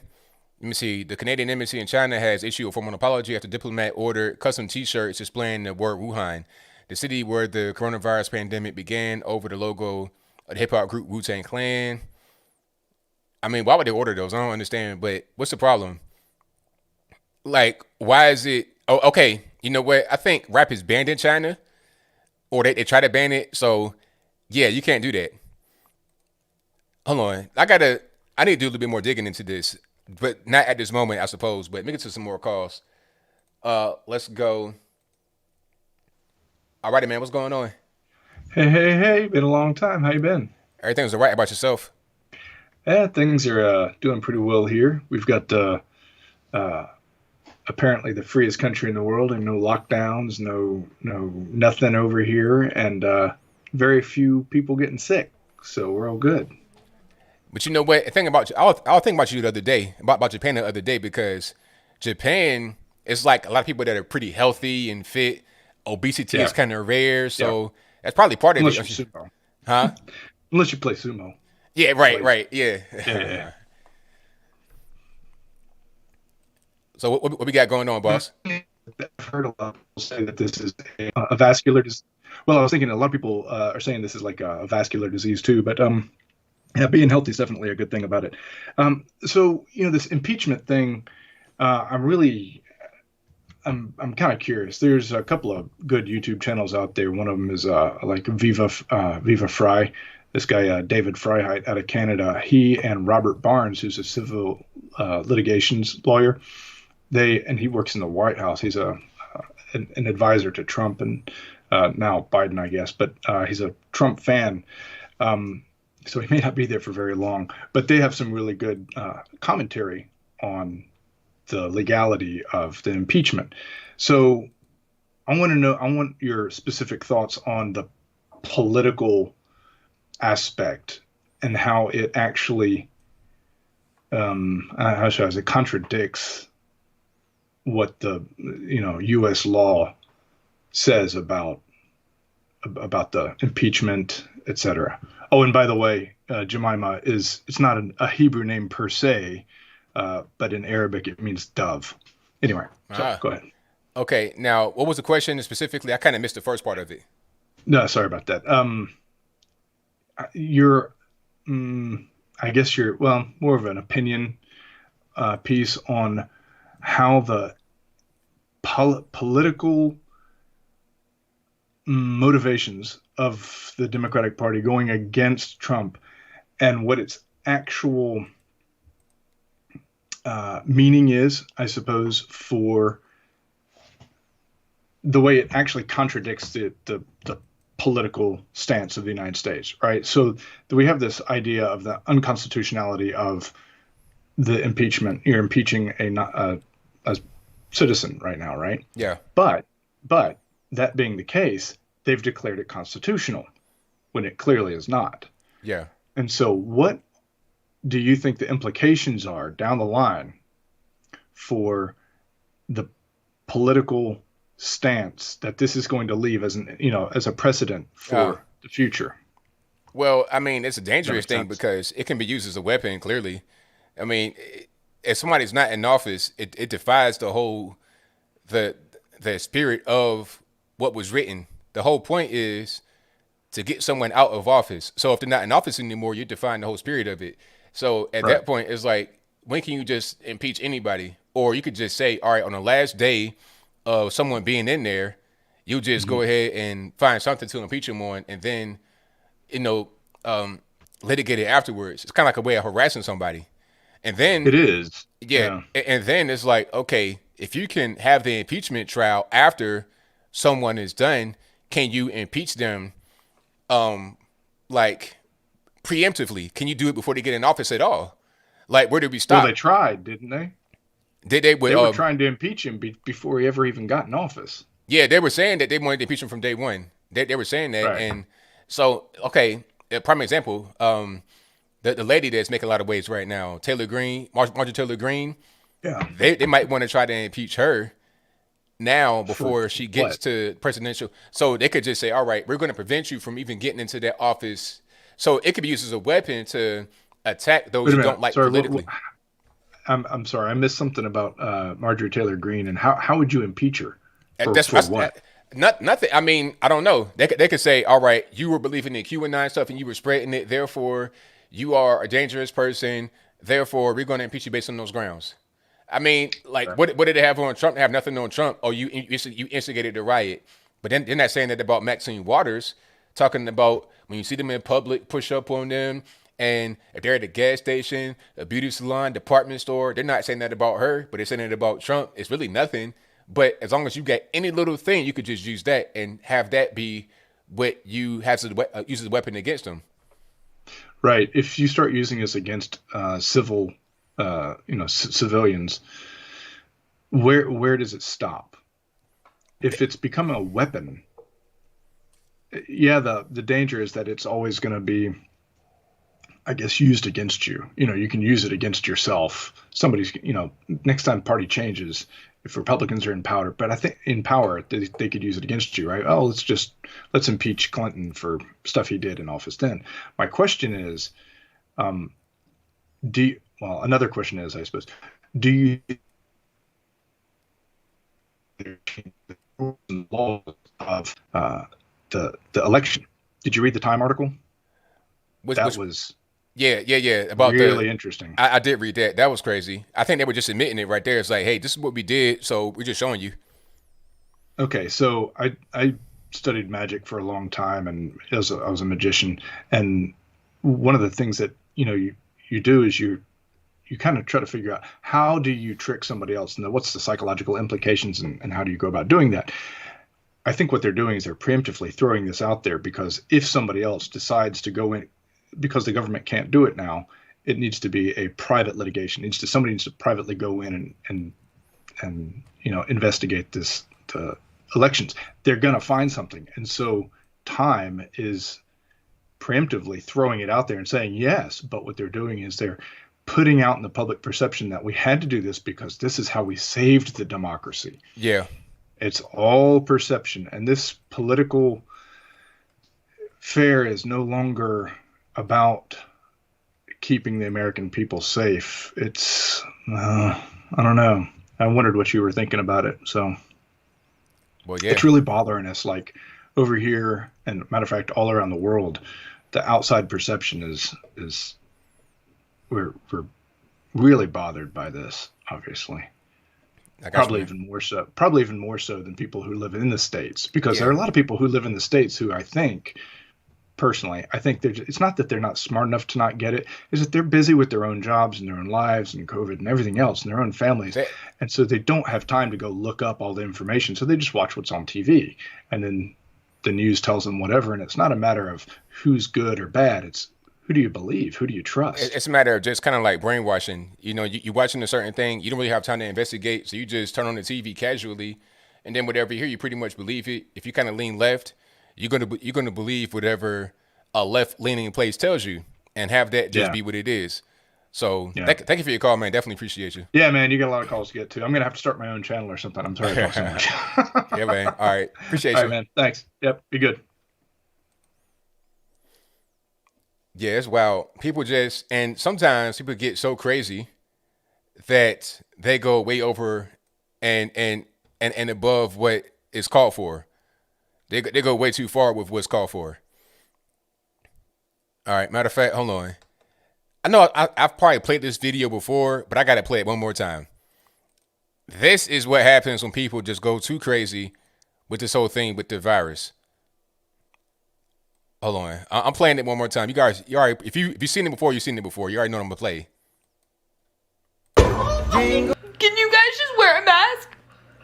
Can you please just wear a mask? I'm really over this. I'm really over it. Can you please wear a mask? Thanks. So, yeah, they're kind of like doing that right now. Crying, not knowing what's going on, just acting the plum fool because they've been brainwashed by the media. They don't know what to do. They just act out. And it's crazy. But it is what it is. Let's get to the next one here. All right, call you on the line. We're speaking to 210. Yes, ABL. All right, I got some noise in the background. Hello? Oh, can you hear me? Yeah. All righty, what's going on? Hey, ABL. Just wanted to say hi. Calling from Texas.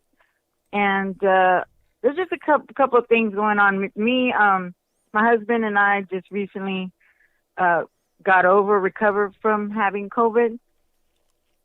And, just my own opinion, of course, has been, we're pretty much, young and active and stuff like that. We really didn't expect to be, impacted so much by it.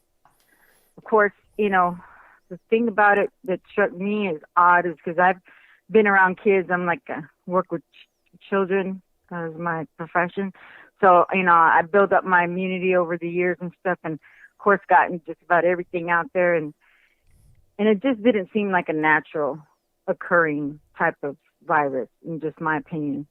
It struck pretty fast and pretty hard. And I could see where, people have lost their lives. But that aside, just this whole issue of politics and stuff, of course, has been real stressful in my particular profession, dealing with the kids and politics in schools and everything. So it's just been a very stressful time for me in general. But one thing I did want to ask and throw out there and get your opinion about, ABL, was about, I don't know if you heard about it, that Washington, D.C. was thinking about becoming a state. And I don't know if you heard about that or had opinion about that. Yeah, I did hear about that. I just wait for them to try and gain some more power and do their own thing, break away from some of the rules in the place. And it's just a political maneuver to try and gain more power at the electoral college and trying to confuse that whole thing and just trying to throw some stuff in the mix. And they probably already got a formula that they want to try and implement, and way they want to try to maneuver certain things to shift power in a certain kind of way. So it's nothing more than a power grab. It won't help anybody that's in the actual district at all, except for those that are in government, which is a lot of people, unfortunately. Right. So I guess that just brought that to mind because I know you're a real advocate of us getting active in our state politics and local politics. So that just kind of really, kind of hit hard when I heard that. I was like, now really, like, now they want to get involved and be a state all of a sudden, wow, Yeah, it's crazy. But, yeah, me and my husband, like I said before, we listen to you all the time, and we just appreciate your fresh point of view, real honest, and it's very refreshing because, you seem like a real down to earth type of person, taking everybody's, thoughts and into consideration. So we're both right here with you and support you and people like you and with the real smart point of view, in that respect. So we both appreciate you. Well, thank you for your support and for your call. Definitely appreciate you. All right. Thank you, ABL. You have a good night. All right, now, same to you. Bye-bye. All righty. Let's get to the next one. The number to call, 434-658-1220. All right, let's go. Hold on, let me get 1 second. All righty, Mixed Girl POV. Hey, hi, ABL. How's it going? Everything's all right. How about yourself? Awesome. Doing good. So I have heard the discussion and You're breaking up. I kind of just wanted to touch on something real quick and then get your thoughts. So I believe that there is a misconception that if you're a Republican or if you're a conservative, that you're a racist. I believe that simply being a conservative doesn't make you a racist, though. But the truth is this: the Democrat is full. You're breaking up. You're breaking up pretty bad. Can you hear me? Can you hear me? Yeah, you're breaking up pretty bad. Just right there. Oh, okay. Can you hear me now? Yeah, it should be good. Oh, okay. Sorry. Do I need to start over? I'm sorry. Maybe so. Yeah, because you were breaking up pretty bad. Oh, okay. I'm sorry. If it messes up again, I can hang up and. I think it's Skype right now having some connectivity issues because I think my man from Japan was having some problems too. Oh, okay. Thank you. I appreciate that.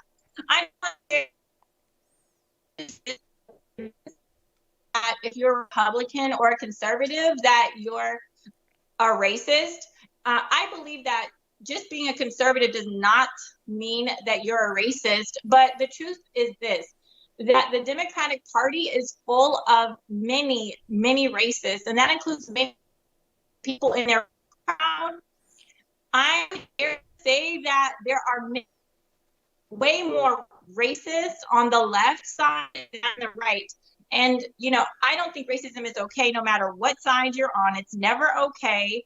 And that there are some African Americans on the left who are very, very racist. So my question to you, ABL, is this: how can we help our brothers and sisters on the left see their racist ways? How can we help them see that they need to stop calling conservatives racist and weed out the racists that are in their own party? That's a really good point. That's an excellent point. I think having some talks with people is a good way to start it. And I did a debate with Destiny, and that I get every day people come up to me and say, "Hey man, I saw that debate with you and Destiny." That was like about 3 years ago almost. Every day I get talks about that, and the main thing that got exposed was, his thought process. I may have changed him that day because I was pointing things out to him. He was just kind of like stuck. Like, what do I say? How do I do it? I was like, look, you're talking about all this racism, but look at how you treat us. Look at how you think about us. You got to say, oh, we need X, Y, and Z from the government because we can't do certain things. And then he's just stuck. Right. Like, what do I say? I'm telling you how I'm going to act and how I'm going to behave as a black person, and you telling me I'm wrong. So how did you know more than me? Again, he's stuck. Exactly. So I'm just pointing out obvious things that probably were never said to him before because He probably grew up thinking that, okay, you're a black person, you're going to be oppressed and downtrodden. You hear that from the mainstream media, you hear it from television. You're getting told lies. But when you hit with the truth is always going to defend itself, and you can't really fight against it if you're going to be an honest person. There you go. Sometimes the truth hurts, and we have to. I think you're right. Respectfully calling them out is definitely the way to go.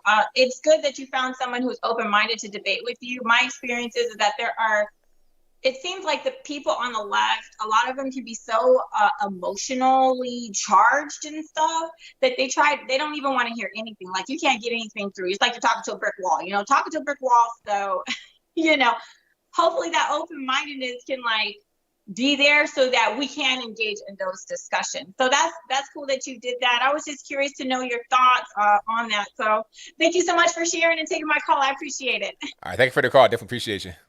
Thank you. God bless. All right, shout out to Mixed Girl POV. But yeah, that whole debate thing, you got to be doing a debate with those that are willing to debate you. Because sometimes it's like a forced thing where the person on the other side doesn't want to debate. You can't do that. It's got to be a time where people are trying to debate. If it's like, a liberal trying to debate a conservative, have to debate, have the talk, have the conversation. It doesn't have to be a debate. It could just be a talk. And then those that are observing, they can kind of see what's going on. I was at Politicon in Nashville, what was that, 2019, and I'm having talks with liberals, and it's like a crowd surrounding us because they know who I am and they know who the other person is, and we just talking, and people are watching from all sides of the aisle. Everybody's wanting to see what's going on and how we're talking and what we're talking about.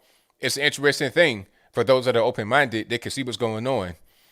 All right. So that's what you got to do. And sometimes you may not be able to reach the person you're trying to have a talk with or a debate with, but those that are watching that are kind of on the fence, they can see, oh, okay, I see what's going on here. Or like I said before, you plant those seeds, you just plant them, and then you come back. It might be a whole tree right there. Or it may not be. Just plant the trees to see what happens. That's how you do it. All right.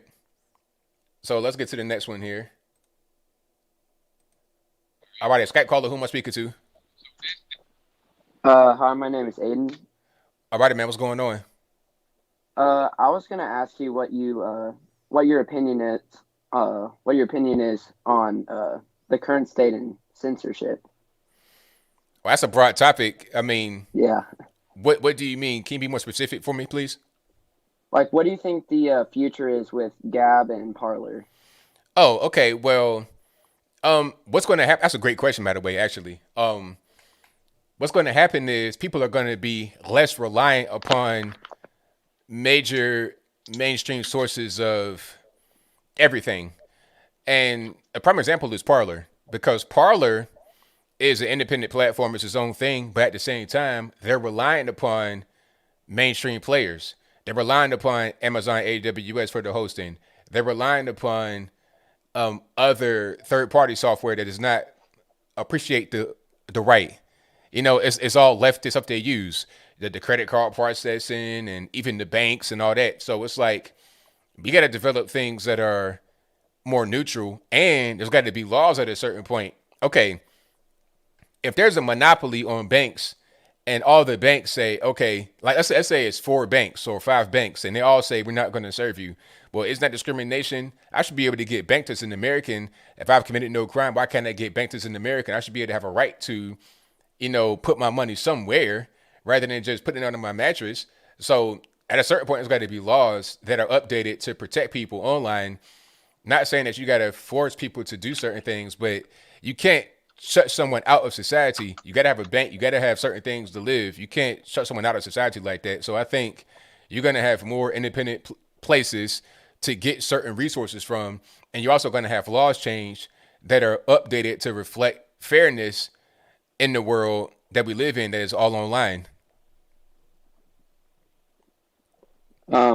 Also, I wanted to ask you what tips you'd give to kids who are trying to engage with, like, say, teachers who are, who are spouting nonsense, but maybe are scared of, like, kind of getting discriminated against for being conservative and having conservative views. So so you're talking about teachers that are discriminating, or like, I kind of got lost on that one. Yeah. So like, for example, I know a couple of people who like there's this one teacher at my school who kind of teaches like this revisionist history. And so like whenever other students would try to like speak up and like say like, no, that's not right, she gave them like worse grades on things that she could like do that. So how would you suggest like kind of exposing these things in schools? Are we talking about high school, college? Yeah, high school. Well, I'm not really sure what you have. I know when you're talking about college, you got you got the online thing where they rate professors. Do you have that in high school where you can go online and see a grade for a professor and rate them? No. Well, maybe that should be something that you guys invent, because when you're talking about colleges, you can rate your professor, and it's just like you're probably a young man. How old are you? 14. Yeah, so like if you're trying to go find a job, they got certain job sites where you can see what's going on. It's one site called Glassdoor, and people can leave reviews of the workplace. Former employees, current employees, talking about the atmosphere and the leadership and all that kind of stuff. So there should be the same thing for teachers. And also, school choice is very important, because a lot of times these teachers do whatever they want because there's no choice. You got to go there, and that's pretty much it. So I propose a teacher rating system that can be available online publicly, that's moderated fairly, so not a lot of spam going on. And also there could be just school choice, because if you got to go to a school and there's no choice, you're pretty much stuck there and you have no other choice but to do with a bad teacher. So that's my suggestion. How would that how would that conflict with like teachers unions and things like that? Well, if you got school choice, that'll kind of negate the teachers unions, because they're not going to be as strong when you have choice. A lot of the unions are strong because it's just you got to go here, that's it. So they have a monopoly. But when you break away the monopoly, there's more choice in it, and that kind of weakens the union. Yeah, I'm just talking more about things like the first thing you said about like inventing something where you can like rate teachers. Well, I mean, they can't really stop that. They're not legal entities, so how would they stop that? Yeah, I guess you're right. Well, anyway, thank you for all you're doing, and I love your show. Thank you for the call. Definitely appreciate you. Bye. And that was a great question about the teachers, because, yeah, I just thought about that. It's like, okay, you can go online and see what the professor is like. Rate my professor. I remember going on that when I was in school, and you could see what kind of teacher you're dealing with. It'd be positive comments, negative comments, whatever it is. Yeah, that should be the same thing for high school. Why not? I guess that could be a security issue, but I'm not really sure, because you can go online and see teachers that are at a certain place. So why not, like if you go on the website, you can see what teachers are at a certain school, if I'm not mistaken. So why not have a rating system for the teachers? But hey, if that's a good idea, bad idea, let me know. It might be a bad idea, but I don't know. But shout out to all the young callers calling in. Like I said, when I was 14, I had no idea about politics at all. I was just not really there. So let's get to the next one. And let's do... All right, call you on the line. We're speaking to 617. Hey, how you doing, Anthony? What's happening? Hey, why you picking in on the guy that was kneeling? I just forgot his name.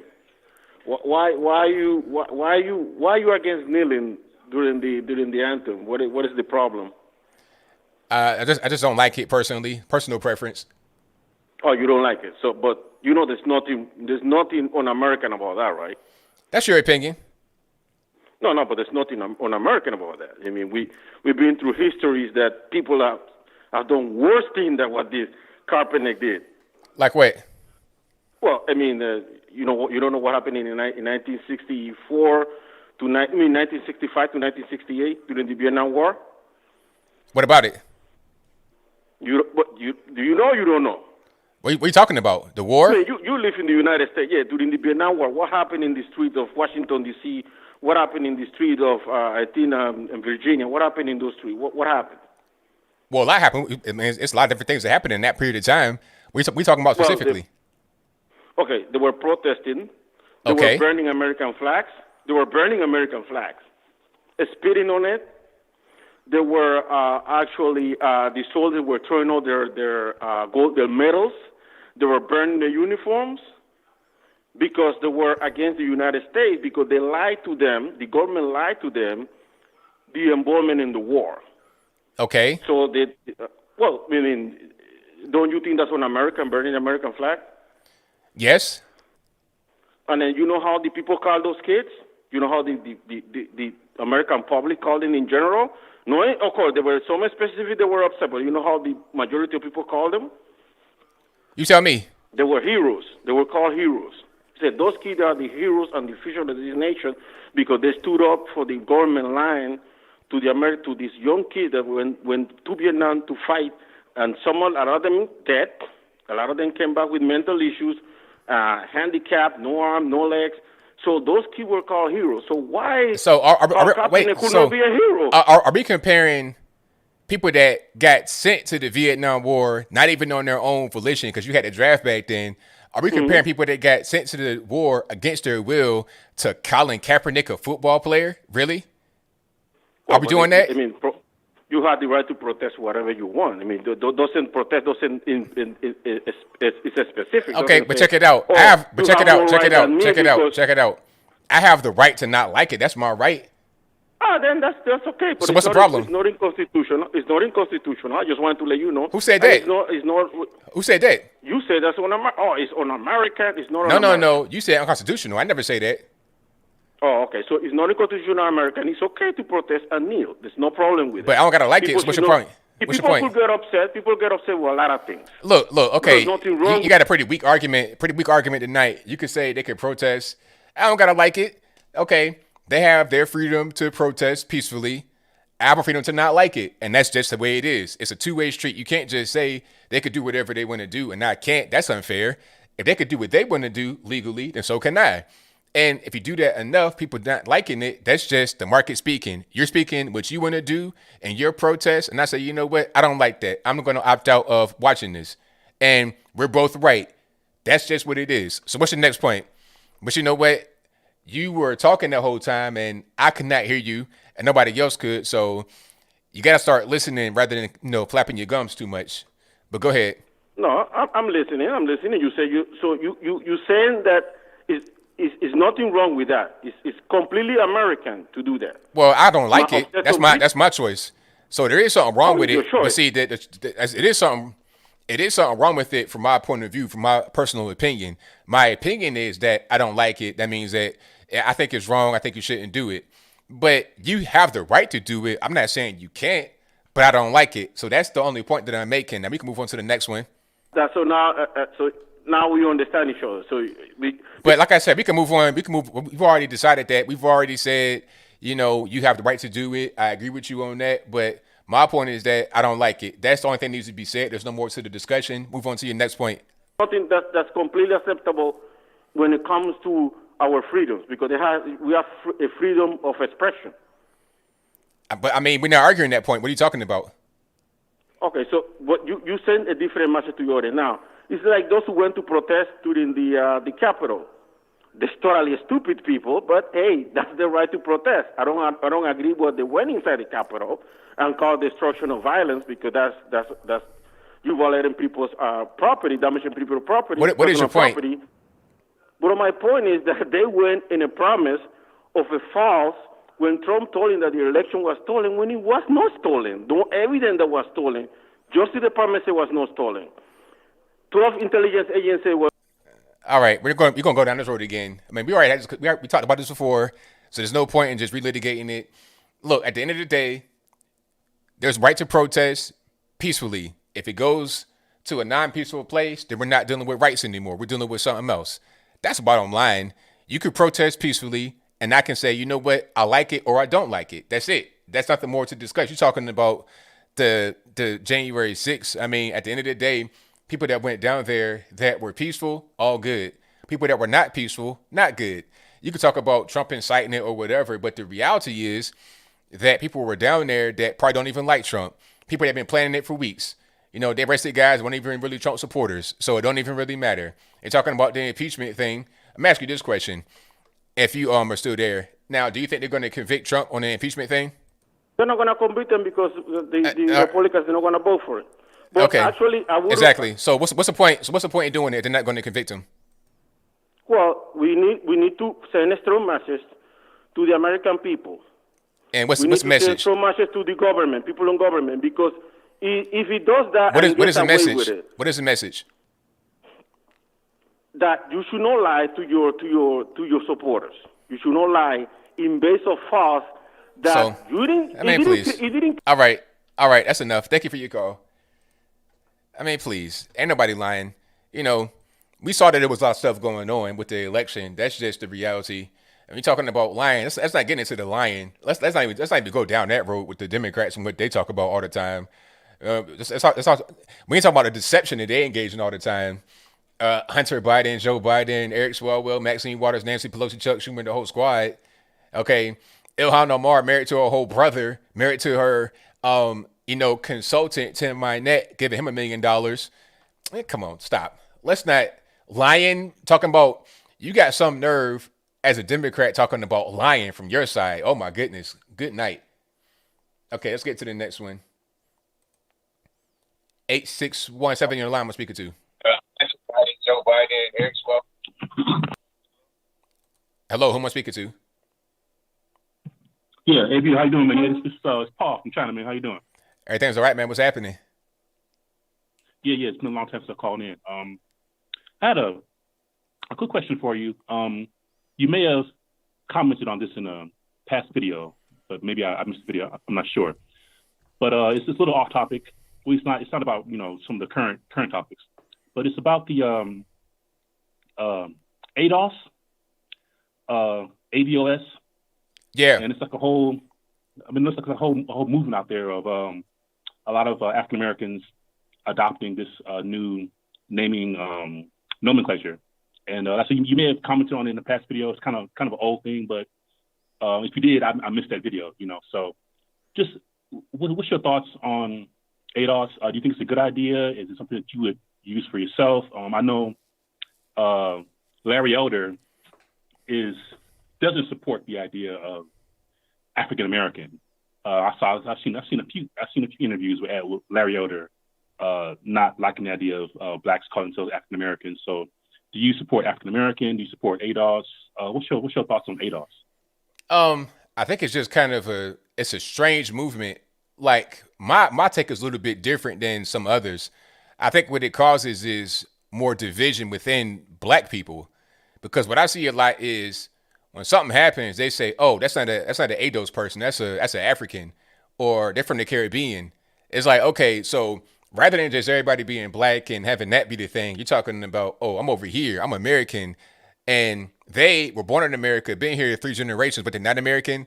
They are Caribbean, or if they got an African grandma, but their great granddad on the other side been here since the 1700s, and they're not really. It's just weird. And then the thing is, people that claim ADOS sometimes have not traced their lineage. So they could be just as African as the person they're talking about not being ADOS. So it's just kind of strange. And then ADOS itself is kind of fractured, because you got people that are claiming this ADOS group over here, and they're not a group over there.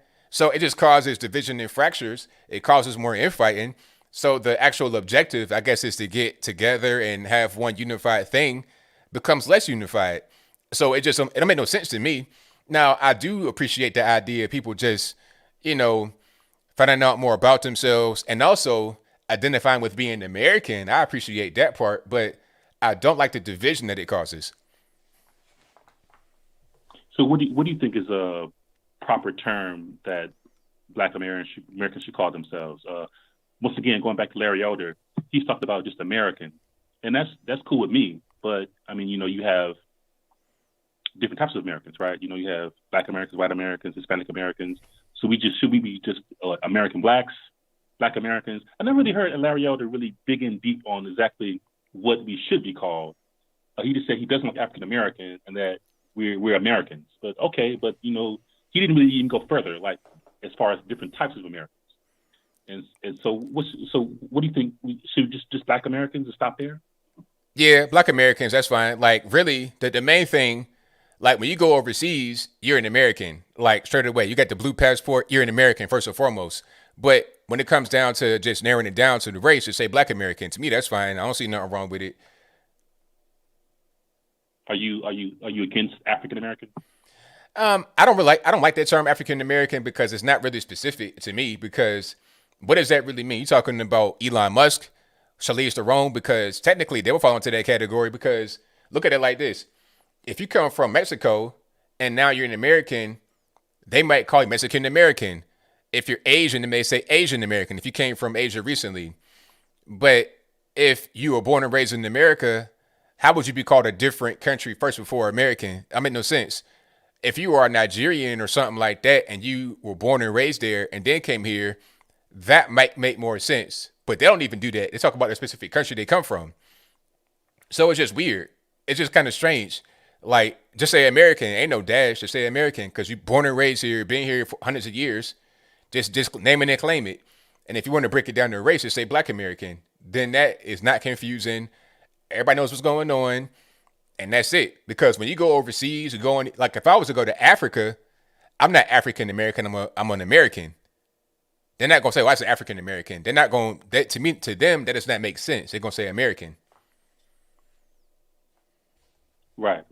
Okay, yeah. Just one last point, and I'm gonna let you go. So I know you got other people that want to call in.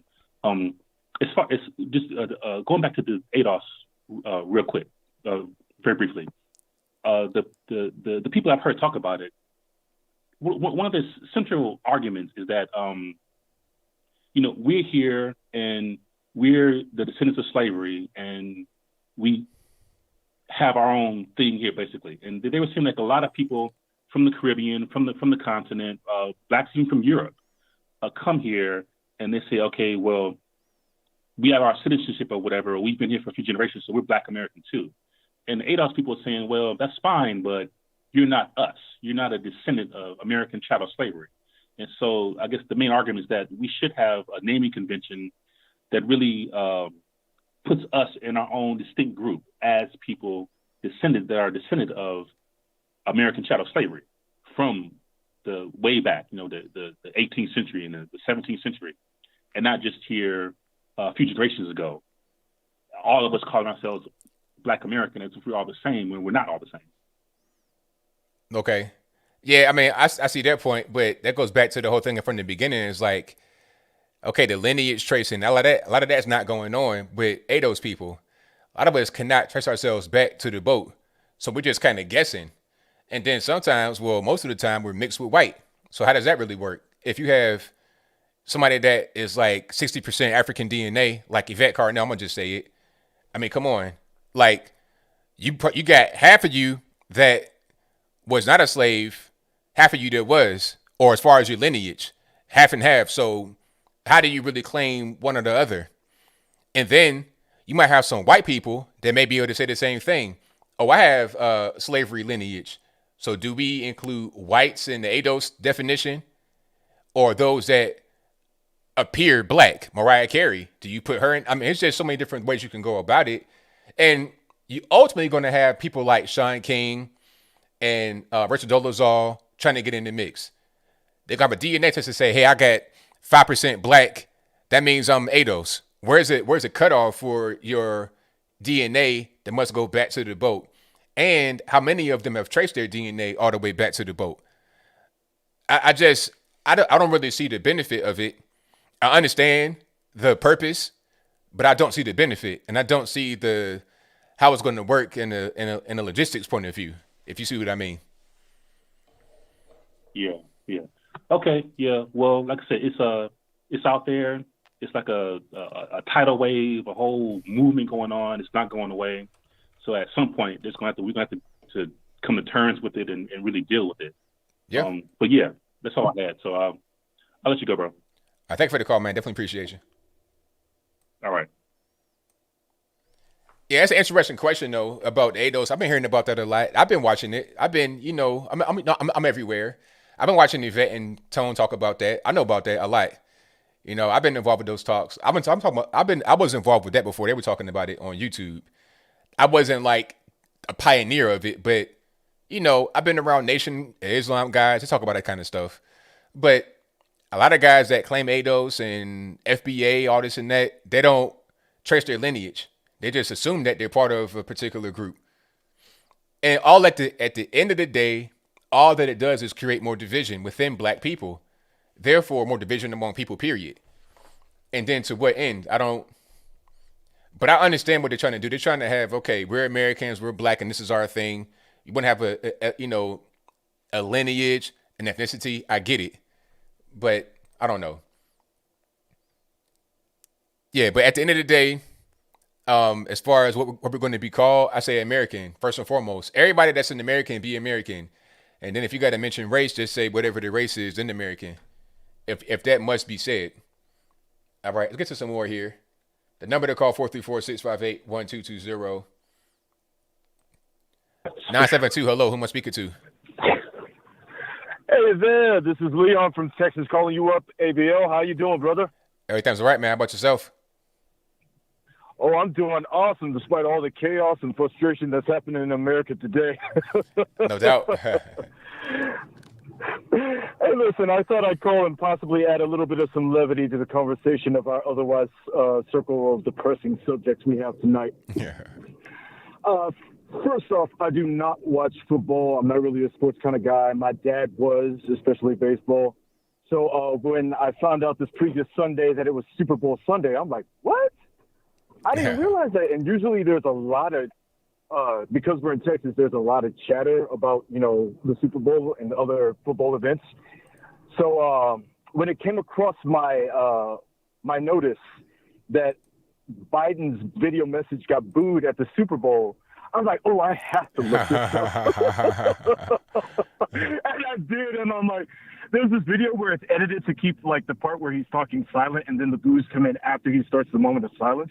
And then I look at a more accurate video, and it's like he's getting booed from the straight up. As soon as they announce that, Biden has a video, everyone's like, boo! I loved it. So I bet everyone did. Man. And here's the thing. Right after I found that video, because I had to look it up on YouTube, there was another one years earlier before where he got booed. And I'm like, wait a minute, what's this? And I put it on. And there's this, and it's showing Biden along with, I guess, Secret Service or whatever, having to go down this street, and the limousine is behind. And this dude is running. And I'm like, wow, you're spry for an older guy, but cool. And it's goofy. But they're booing him. And then he starts stopping. And I'm like, this is cool. It's like even then everybody didn't like you and they showed it. And now it's like, dude, we don't like you. Why are you on our screens? Boo! I just thought I'd share that with you and let you know that even people here in Texas, I mean, especially here in Texas, we are definitely in with the boos on that one. And this event is definitely going to be one of the things that carries us through for the next 4 years. So, definitely. I thought I'd bring that up.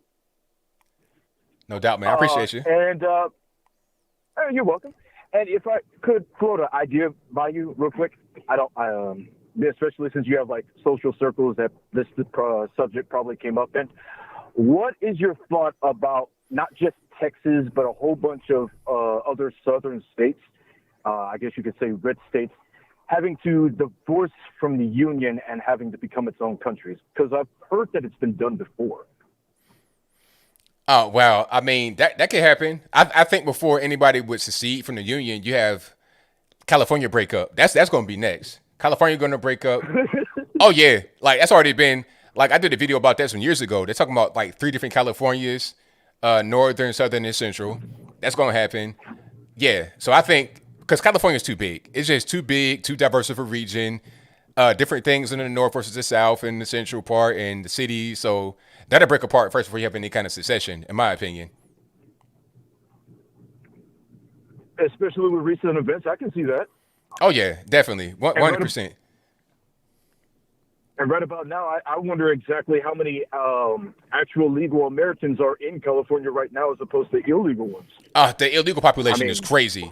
It's crazy. They're talking about, it's 11 million illegals. Please, it's more than that. They've been saying 11 million for the past 15, 20 years. Probably like 30 to 40 million people that are here illegally. Matter of fact, they did a Harvard study, and they said that the population is closer to 30 million people illegally here. So that's probably the more accurate number. And they probably, a lot of them are going to be in California. You got that right. Oh, man.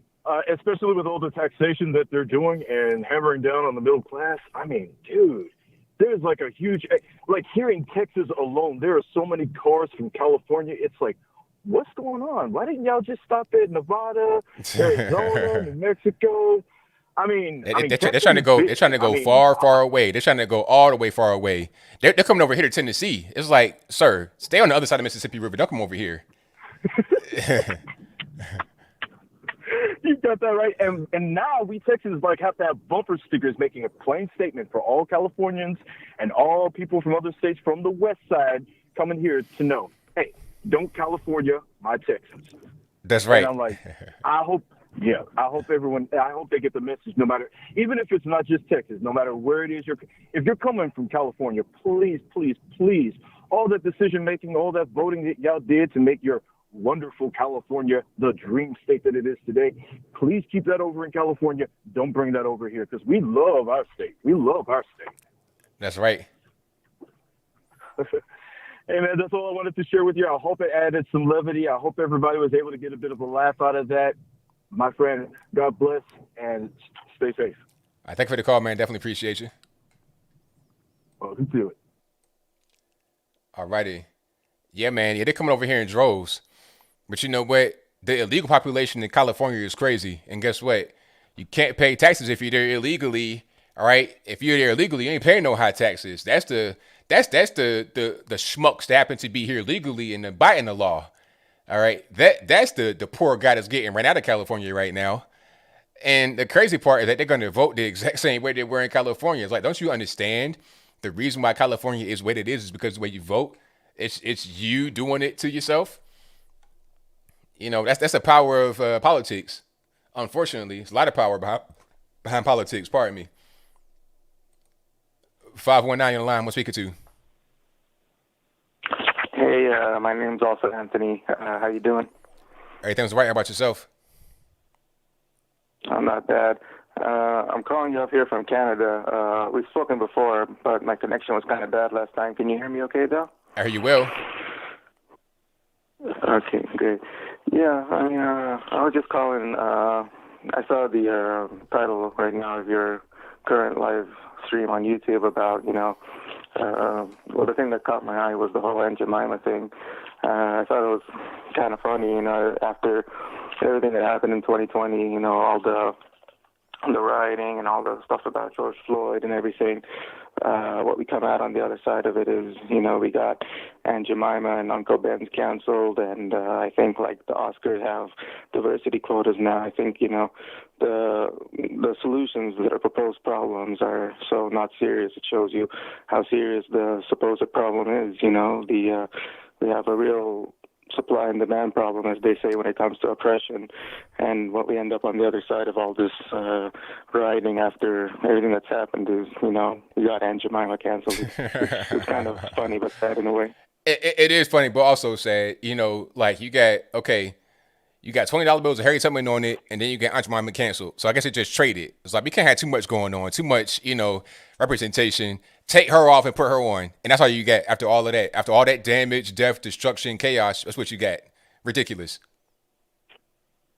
Yeah, And the supposed issue is the whole, police just gunning down on black people for no reason. It's happening left and right. Black people can't go out of their house without being shot at, like LeBron said. And I mean, it's so ridiculous. We have the statistics on it. I mean, in all of 2019, 14 unarmed black people were shot in the entire nation. I mean, probably more than that were shot in Chicago in one weekend, but in a nation of like 42 million black people, you would think that, okay, fine, 14, it's still 14 too many, but it doesn't mean, number one, that they weren't dangerous, and number two, that it was motivated by race. So, like, all this destruction and death over something that's, I mean, more people are dying in their homes probably because of carbon monoxide leaks every year. We don't have international writing over that, but, the double digit, 14 or so, 15, according to the Washington Post, that were killed in 1 year. All this chaos is happening all over it, and nobody cares about what's happening in the inner cities. It's disgusting, really. That's a perfect point. Like I was saying earlier, there was a story where the 17-year-old boy, really, because he was a minor, killed his whole family, 6 people. Mom, dad, brother, sister, an unborn baby, little 13-year-old, and tried to kill a 7th person, but the 15-year-old's brother survived. And that's how we know that the brother killed the whole family, because the kid that got shot and survived told. And they got the evidence, they got the murder weapon, all that kind of stuff too. So that's going on, but there's no media attention, no coverage, no outrage, no Black Lives Matter, no hands up, don't shoot, none of that going on. But when someone just happened to die in police custody with no clear evidence of foul play, then it's going to be all kind of riots and destruction. It's not even about the person that dies. It's about an opportunity to get attention, get money, get fame. Black Lives Matter raised $10.6 billion in 6 months. So that's the end goal, and it's really a shame that they do stuff like that. Yeah, I mean, I think they're just playing on people's emotions. They're counting on people to think, emotionally, not logically. If you were to think logically about it, pretty much the last thing that's on black people's lists or anyone's list is police brutality. I'm not saying it doesn't exist, but there are so many things that are happening that people are doing to each other and to themselves that are far more pressing. And, I was listening to I don't think it was the last caller you had, but the one before him, it was talking about ADOS or something like that. And I was, about African descendants of slavery, I believe it's called. American. I was just reading or listening actually to an audiobook by Thomas Sowell, and he was talking about how the modern intellectuals make it seem like slavery was unique to the West or to America in particular, when it was going on long before America was even founded. It was going on all over the world. It was, black people enslaving other black people, Asians enslaving other Asians, white people enslaving other white people, so on and so forth. And even the word slave comes from the word Slav. The Slavic people in Europe, white people, were so enslaved by other white people that the word Slav in English comes from the word slave in English comes from the word Slav. And it's only until recently, until ships were able to cross whole continents, whole oceans, that the transatlantic slave trade became a thing where people were able to buy slaves from other black people and bring them over to the Americas. That's right. It's only something that happened fairly recently. It's not unique to Western culture. The only thing that's unique about it in Western culture is the West put an end to it. Eventually, the British turned against it and used their military influence all over the world to stamp it out. And when they tried to stamp it out in the Middle East, there were riots and people protesting, and the Sultan of Turkey didn't approve it, and and the British had to threaten them militarily. And but it's the way you look at it now, you would think it only happened to black people and only by white people, when it happened to everyone. And like I said, it was only the Western culture recently that made it go pretty much extinct in the world. And it's still actually happening, as Thomas Sowell points out, in Africa. It's still happening in Libya and Sudan and Mauritania. No one protests about it, but you would think that it only happened to black people in America or in Europe. That's right, exactly. Well, thank you for your call. Definitely appreciate you. Thanks, man. It's great talking to you. You have a good one. Same to you. He said it right there. I mean, I can't put it no better myself. It's happening all over the world. It's not a unique thing to the West. People just want to believe whatever they want to believe, and it's a shame, but it is what it is.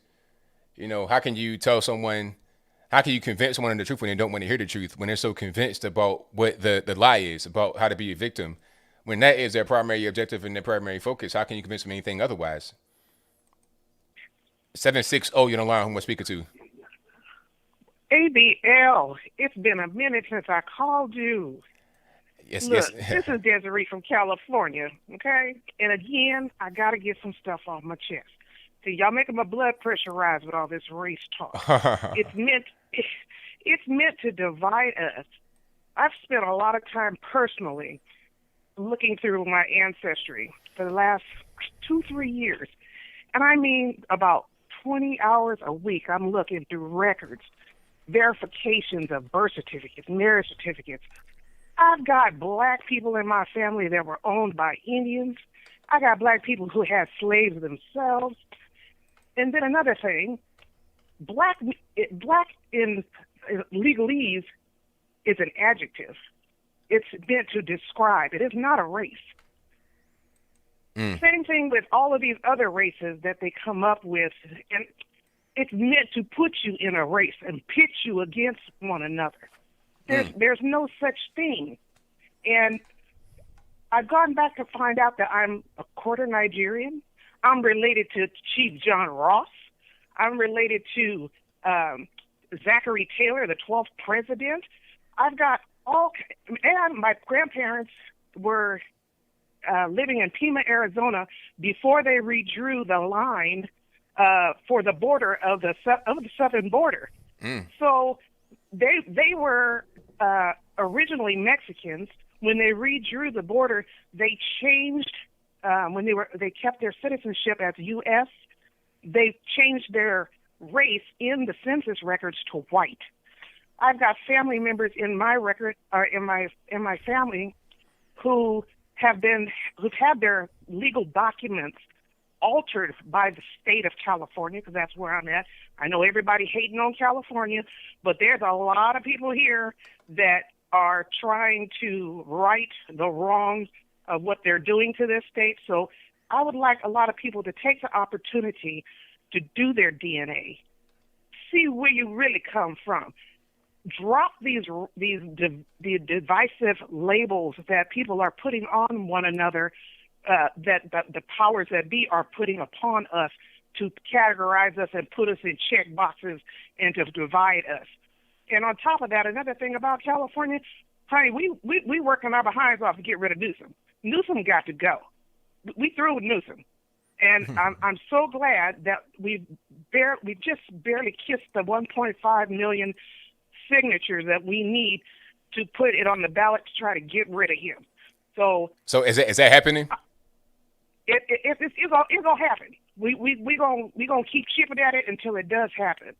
So I just had to call again, get something off my chest, so I don't have this blood pressure go through the roof and snap. And for all those haters on the chat, just dismiss them, because you're doing what you're supposed to be doing. We appreciate it. We're going to try to control ourselves so that we don't just blow a gasket. But, yeah, just don't feed into the check boxes. Do your research. Find out who you really are and whose you really are, which is God. We all bleed red. We all bleed red. And it's time to get rid of the blue. That's all I got to say for tonight. Love you, love your wife, love the fans, love the fans that are true fans, and the rest of them can kick rocks with open-toe shoes. That's all I got. Thank you for the call. I appreciate you. All right. Bye-bye. Excellent call. I love it. Shout out to her. Yeah, been a while since she called, so I appreciate her for calling in. All right, the phone lines are blowing up. I'm going to try to get to you guys ASAP. The number to call, like I said, 434-658-1220. There's also an email for Skype in the description box below. Check me out there. And let's get to some more. All righty, Valentine's show, what's happening? Anthony, what's good? Talk to me, brother. How you feeling? Everything's all right, man. Can't complain. All right. Anthony, let me ask you this, man. This is a question that, it always comes up, obviously, around this. Well, these topics always come around this time regarding the whole Black History Month, and do some black people want it, and some don't want it. And obviously, the whole viral video with Morgan Freeman saying, no, I don't want Black History Month. Black history is American history. And I think it's true. I think it served this purpose. Like when it started, this actually started back like in 1915. I think it was good because obviously of slavery and the way black people were thought of back then. And it's something good to, I guess, to, further the message that obviously black people are just as equal as regular human beings, right? But let me ask you this, and I'm going to put you on the hot seat now. Why do Native Americans don't have or don't want a Native American History Month? Well, that's a good question. Well, first of all, it's only a handful of them. Just to be all the way real, it's only a handful of them. It ain't that many of them. But then they got casinos on top of that. So they got their own thing going on. But one thing I know about natives, I've been to a native event. Matter of fact, out here in Tennessee, it was a native event. And they can tell their stories. That's what they do. They tell their own stories. So they sit down and talk about history, talk about what they've been through, and talk about it that way. There's no need for the media to give them anything. They already got their stories. They could just talk about it. And we could do the same thing, but we're focused on having, people from the outside give us validation, saying, hey, you guys have this, you guys have that. Worrying about TV and stuff like that, rather than telling our own stories, which is what we should focus on, which is what everybody should focus on. If you got family, friends, tell stories among yourselves about your history, about your family, have that be that, rather than worried about the media and all that kind of attention that you can get from the outside. Yeah. Might it be the fact that maybe the Native Americans, obviously, they gave them land and reservations and they have their own thing going, like you said, they have casinos. Might it be the fact that they got their reparations, basically, I guess you could call it reparations, right? And black people are still battling for it. And it's funny, actually, check out this video. It's from the 100 cut, like 100 black people talk about how do reparations look in 20, like now. It's actually maybe a month-old video, and it's hilarious. Yeah. Some of the people go and they say, nah, we just want, I mean, they bring up these stereotypes. They say, nah, we just want, give us some stock in a chicken company like Tyson, and we want Jordans. I'm like, you see why they have the stereotypes, right? So it's hilarious. Check that video out. Oh, and another thing, you were mentioning Grimes and Little. Actually, you were mentioning Little Uzi, right, with his diamond in his forehead, which just shows how really in reality, even though you see these people smiling, they're really empty souls, right? They're really empty. Like how does that make you happy? You have $20 million in a stone in your forehead, which literally to me it could be like a Swarovski crystal or something cheap. I don't care about no stupid diamond, right? Especially 20 million, you could help people out, right? But I was looking through that, right? And Grimes, the wife, I'm not even sure if she's the wife, but the partner of Elon Musk, right? Yeah, they're not married. Oh, okay. They were saying, Grimes and Little Uzi were saying that, yo, let's get the whole Neuralink thing. Let's get brain implants together. How weird is that? Hold on, wait. So Grimes and Lil Uzi Vert were trying to get that together? Yes, they were. Yeah, yo, let's get this Neuralink. Obviously by Elon Musk. Yo, let's get the Neuralinks. And I think Grimes was the one that said, yo, we're gonna become like gods. Well, wow, that's deep. They're actually testing that right now on animals. Like I saw Elon do that live with an animal. I saw a little video about that, but that's scary to be honest, man. It is very scary. There's a whole movie about that. I forget the name of the movie, but it was crazy how the whole thing wound up. Had like the person that had their Neuralink was like the guide, and the people were like cattle. It was crazy. It was ridiculous. Let me, bro. Let me hold yourself right now for what I'm about to tell you. I scrolled down on the Twitter feed of Grimes, and she tweeted out a Boston Dynamics video. The robots that are really human like. So you have the ones that look like humans and the ones that look like an animal. They're dancing, doing real human like. Bro, I'm like, yo, are the elites? And the funny thing, I guess it just makes more craziness for me right now because I'm reading 1984 for the first time ever. Believe it or not. Is it a plan by the elite? We're getting into Q territory right now. Is it a plan by the elite to control humanity with these neural links, and then they're gonna subjugate us with these crazy robots, man? It's perfectly possible, don't you think? I mean, that could be a plan, but it could also just be part of the natural technological progression. Because I mean, really, once you look at it, they already got us with the phones. They got us with. I mean, the phones. That's like, imagine, like, look at how advanced the phone is.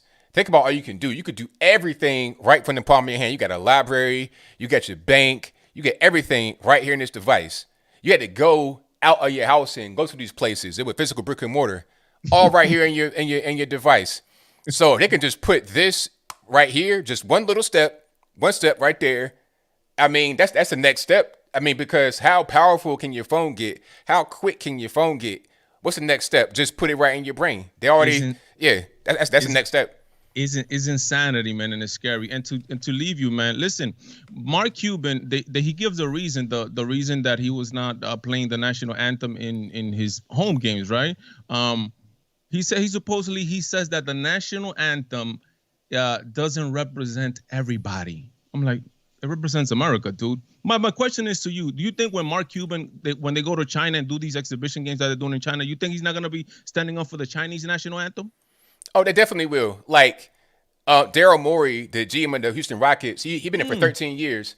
13 years, he got fired because of the Hong Kong tweet. Yeah, man. He said free Hong Kong, and then he got fired that year. And then you remember LeBron James when he came out and said that his excuse, right? Because it seems like LeBron James is a beacon of political thoughts, right? He was like, he was wrong for saying that, we could have been harmed physically and emotionally. No, bro, it's your pocket. That's what you're looking out for, man. Stop that, bro. Right. Anthony, let me let you go because I know you're about to close it up. God bless, my brother, and take care. All right, thank you for the call, man. Definitely appreciate you. All right, shout out to my man Valentine for the call. Great call. What was that movie that came out recently? Was it Tom Cruise or somebody that was in it where it was like he had ascended. What was that? It wasn't her about the OS that the guy was in love with. It wasn't that. It was something else. It could have been her. I can't really remember. Nah, okay. What was going on was that the guy was like creating AI, and I don't want to spoil the movie, but he was creating AI, like physical, actual people, but they were robots with AI in them, and he was creating those. I can't remember the name of the movie, but the ending was like kind of what I was saying. I know I spoiled it, but oh well. If you ain't seen it by now, you don't want to see it, so it is what it is. Not my fault. Let's get to the next call. Let's go. Alrighty, hold on one second. 773 on line, I'm speaker 2. 773, hello. I'm glad you're on, man. What's happening? Okay, well, two things. One, as an update about the whole Gorilla Glue girl, she's doing an interview right now with Entertainment Tonight, so kind of take a check mark off of that and you see how ridiculous her interview is.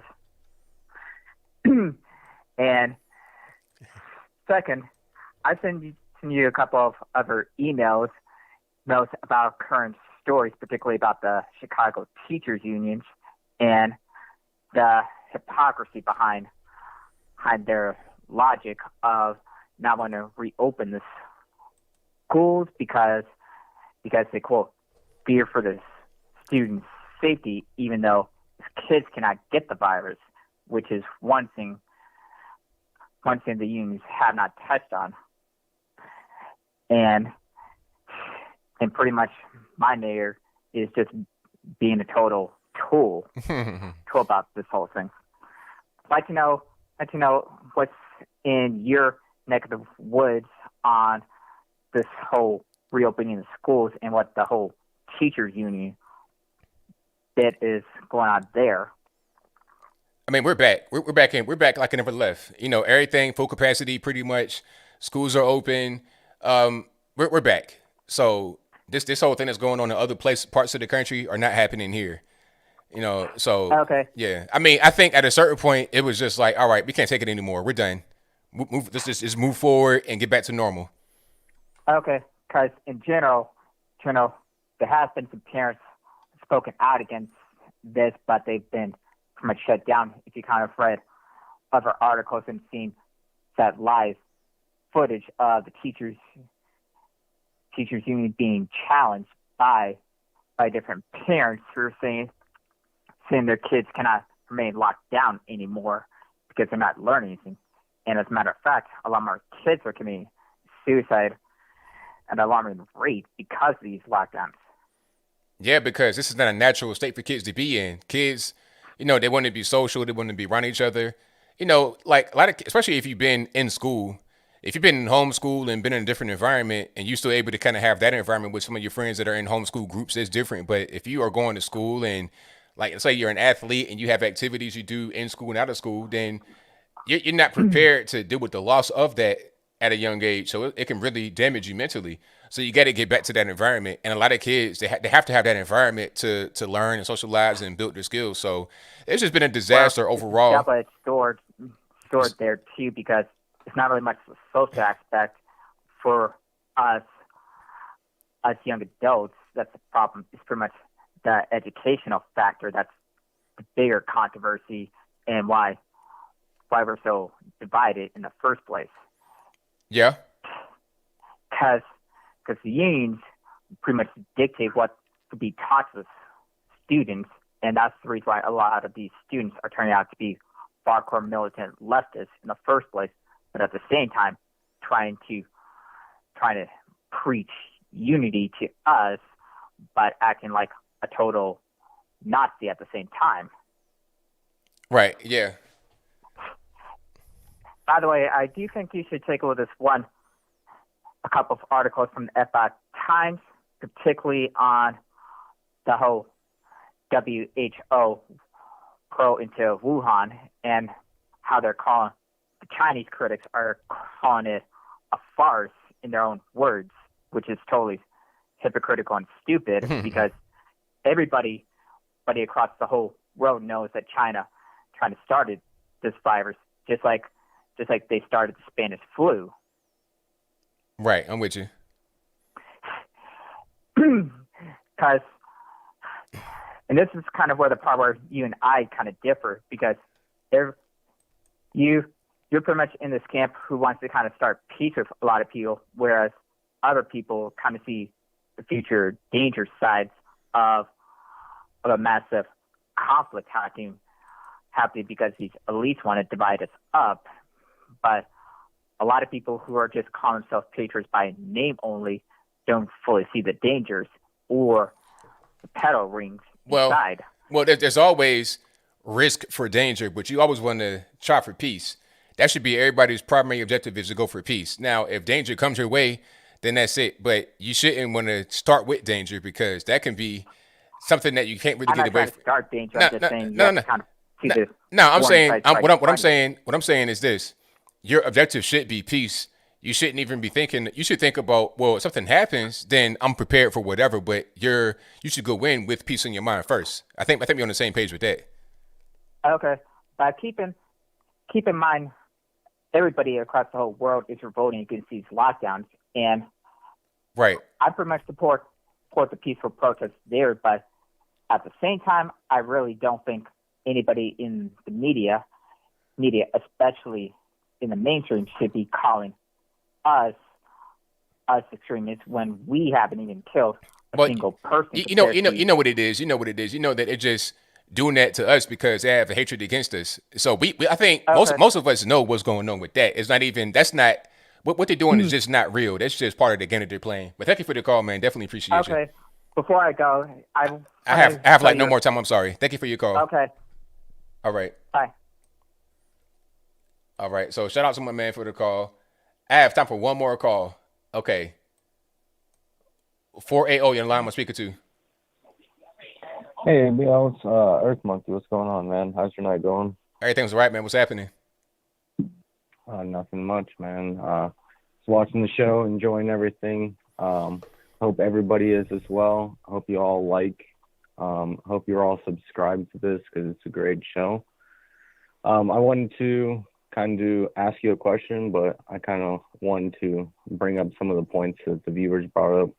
With the guy that was going off on you with the whole impeachment thing, it's pretty much all a soap opera. It's all a joke. With the person who was asking about the African-American thing, I looked to what MLK said, which he always had talked about he wanted his son to grow up in a world where he's judged based off of the content of his character, not the color of his skin. So when you look at it, what Larry Elder is basically telling me is, you know, I don't call myself Scottish American, Irish American. I don't call myself I call myself an American, and I think everybody should as well. And I think when you put African American in front of it, like you say, it kind of degrades the fact that you're American first. And then, you know, your culture, you know, we can always look back on that and celebrate that as well. But the fact is, you know, I think he's just saying you're American.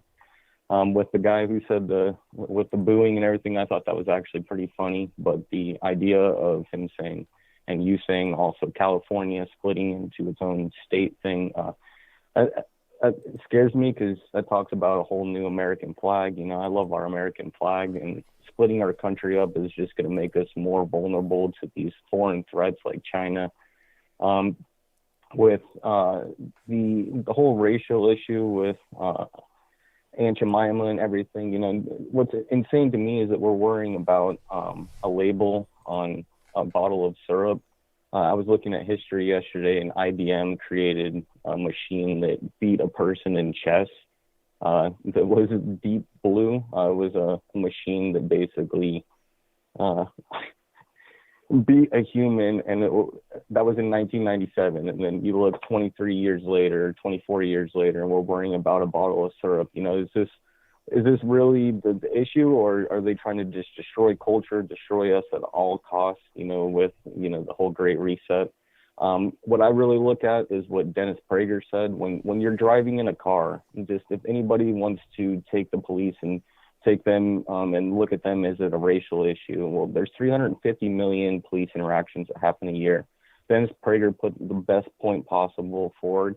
When he's driving in his car, he put the point fact that you can't tell when you look into the car in front of you what color that person is. Regardless, sometimes you might be able to. I mean, there is instances, but majority of the time you can't tell what color the person is in front of you. Majority of the interactions do happen through traffic stops. So if majority of them happen through that, and the cop is not pulling somebody over for the color of their skin because they cannot tell that, they're pulling them over because they broke the law. So when you break it down to it, and the police, it's really about crime. It's not the issue about color.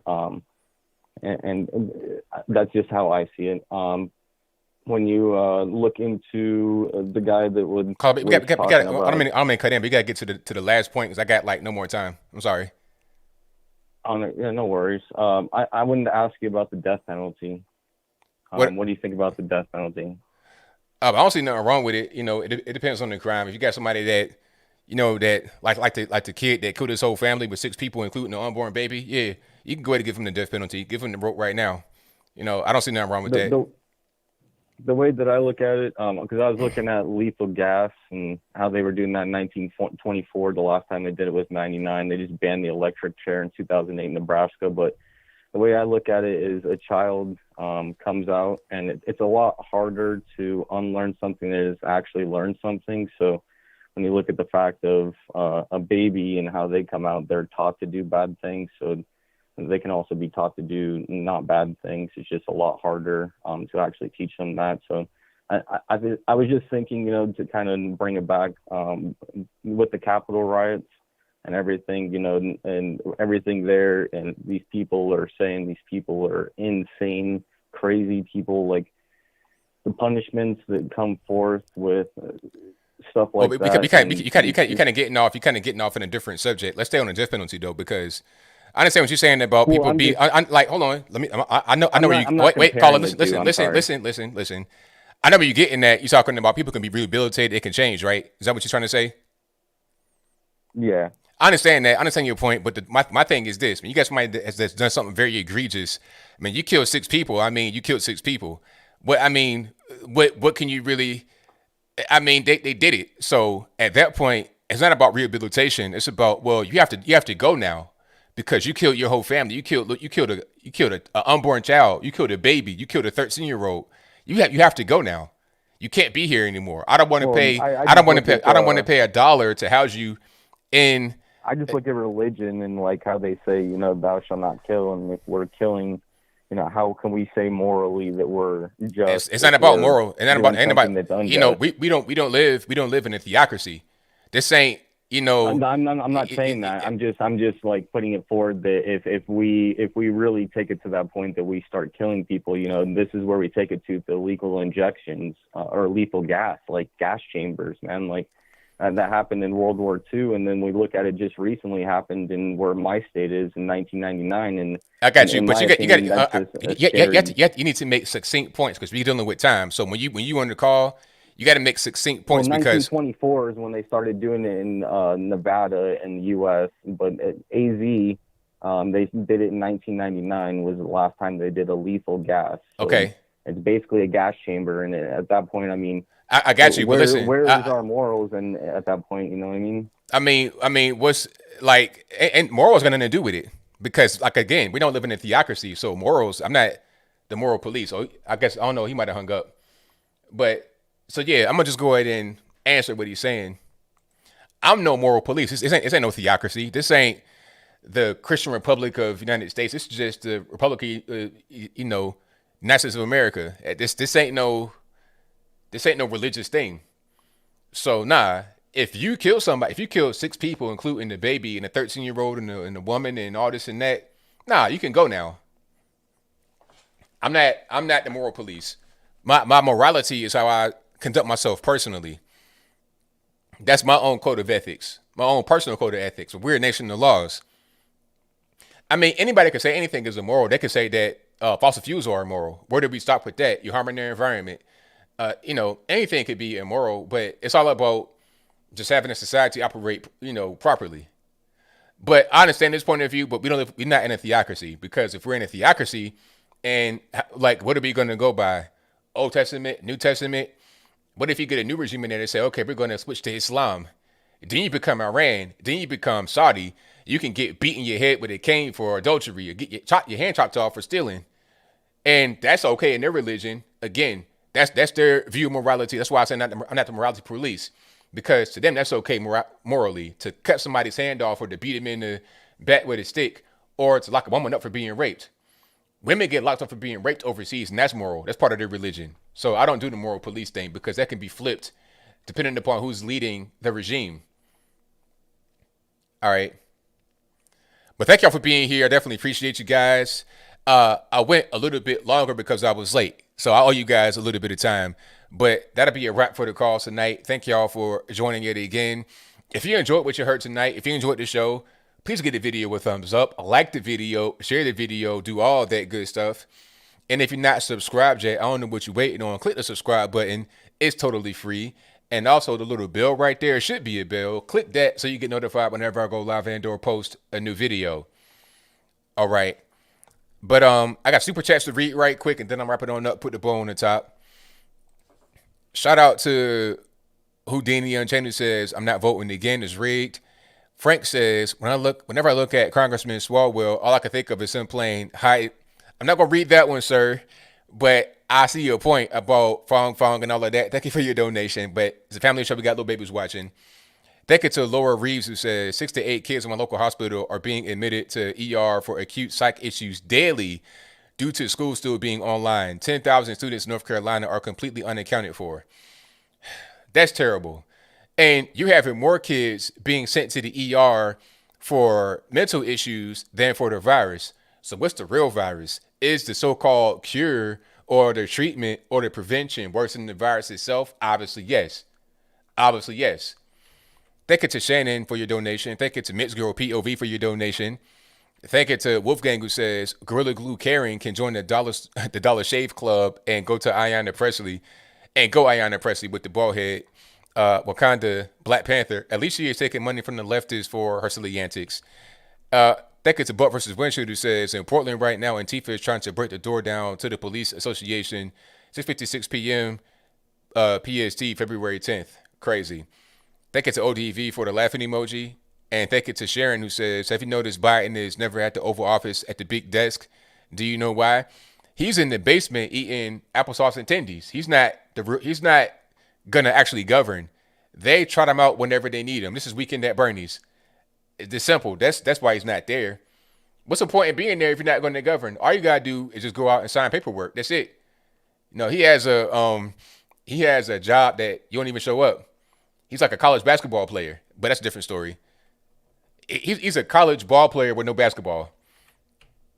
Let me see. Shout out to Leo for your donation. Leo Mazzina. Thank you to Rick D. Lection, who says singer Rihanna took $2.5 million to tweet anti-India lies. I may do a video on that one. That might be a little bit deep. That might not really be something but I'm gonna look into that. Thank you to Lewis from Spain, who says, until one player clearly says that he doesn't kneel for criminals or nonsense and influences his teammates, I forgot completely about the NBA. I'm with you on that one, boss.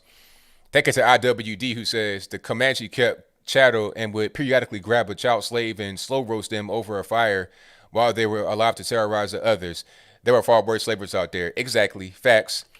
Thank you to Brian, who says, keep up the good work, ABL. Thank you for that. Definitely appreciate you. And one thing about the natives, going back to that right quick, just as a matter of fact, not a matter of trying to attack anybody, the natives kept their black African slaves on a trailer tiers with them. So when you see the history books, they don't tell you that part. Well, I didn't get taught that part when I was in school. I heard about resettlement and, the Native Americans being moved from their land and going out west. But they didn't say they had slaves with them. Their own slaves that they, had owned. They didn't say that part. But hey, conveniently just misplaced evidence, misplaced information, right? And shout out to Mary, who says, anywhere on George Floyd case. Oh, Mari, pardon me. I didn't say Mari. Shout out to Mari Speece, who says, anywhere on George Floyd case. Other cases happened afterwards, but were solved first. Was Floyd innocent? Propaganda to start race war to ruin Trump. The George Floyd thing was pretty. I thought it was open and shut. He had an overdose. I've not seen I think where we left off was you had two different medical reports. One said he died from the drugs. One said he didn't. The family brought in their own pathologist to say that he did not die from the drug overdose and it was the knee. But the first medical examiner said that he did die from the drugs and the knee didn't cause it. So we need a third person to come in there unbiased and give their point of view. But I tend to believe the first guy. If you got fentanyl in your system, I saw a police officer in a police station sorting out evidence. He had gloves on and touched the fentanyl and collapsed. They had to give him Narcan from touching it with gloves on. So if you got a big dose of fentanyl in your body, it's going to be hard to survive that. I don't think having a knee right here is going to cause you to, stop breathing. Thank you to Lewis, who says, funny how Ivan doesn't say anything about this quote unquote legitimate administration. I wonder why. Trump is gone and he's nothing to talk about. Exactly. 1000%. All right. Thank you all for joining. Definitely appreciate you guys. I did see that video, Boomhauer. Yes, I did. That was crazy. But thank you all for joining. Definitely appreciate you guys. If you enjoyed what you heard so far, give me your thumbs up. Share the video. And shout out to Jedi 2 million billion, pardon me, who says, your family killed by somebody, would your moral virtue still be the same? Use your tax dollars to keep them in prison. Judgment is part of the authorities on earth judgment. I don't understand what you're saying. Your family is killed by somebody, would your moral virtue still be the same? What do you mean? I don't understand. Now they got to go through the system. Lock them up. And I give him the rope, do whatever you got to do. It wouldn't be no different. Okay, he talking to the other guy. Yeah, okay, I got him. All right, yeah, so basically he's asking the question to the other guy. If it was your family that was killed, what would you do, sir? The guy that was on the phone. Would you still be about moral this, moral that? You going to pay your tax money to keep him in prison? Judgment is part of the authorities on earth, judgment of heaven, not God's. Yeah, so basically he's saying, hey, we judge here on earth. That's what we have the ability to do because we're on earth. We can't just rely upon, trying to interpret morality and stuff like that. We do the interpreting here on earth. It's up to us to make the decision as a society what we're going to do, how we're going to go forward. As a collective, that's why we got laws, right? Because we supposed to agree upon that as a society, what laws we're going to follow. What laws are going to be on the books and what we're going to follow. That's what's supposed to be going upon as a society. The moral thing is not even really an argument. But shout out to the moderators doing a good job. Shout out to Bill from the Hills. I say you, boss. Bills from the Hills, Rapper 10,000, Killer Sushi, all you guys. Zedder just came, so thank you for doing what you're doing, keeping the trolls in check. But that's it for tonight. I'll be back live again on Saturday. And catch me on Instagram. I'm gonna try to do Instagram live every Sunday night. That's my objective. That's my goal. So follow me on Instagram, instagram.com/Anthony B. Logan. And search everywhere. I'm available. Just search ABL. I should pop right on up. And that's all I got for tonight. So until next time, y'all be safe. I'm out. And peace.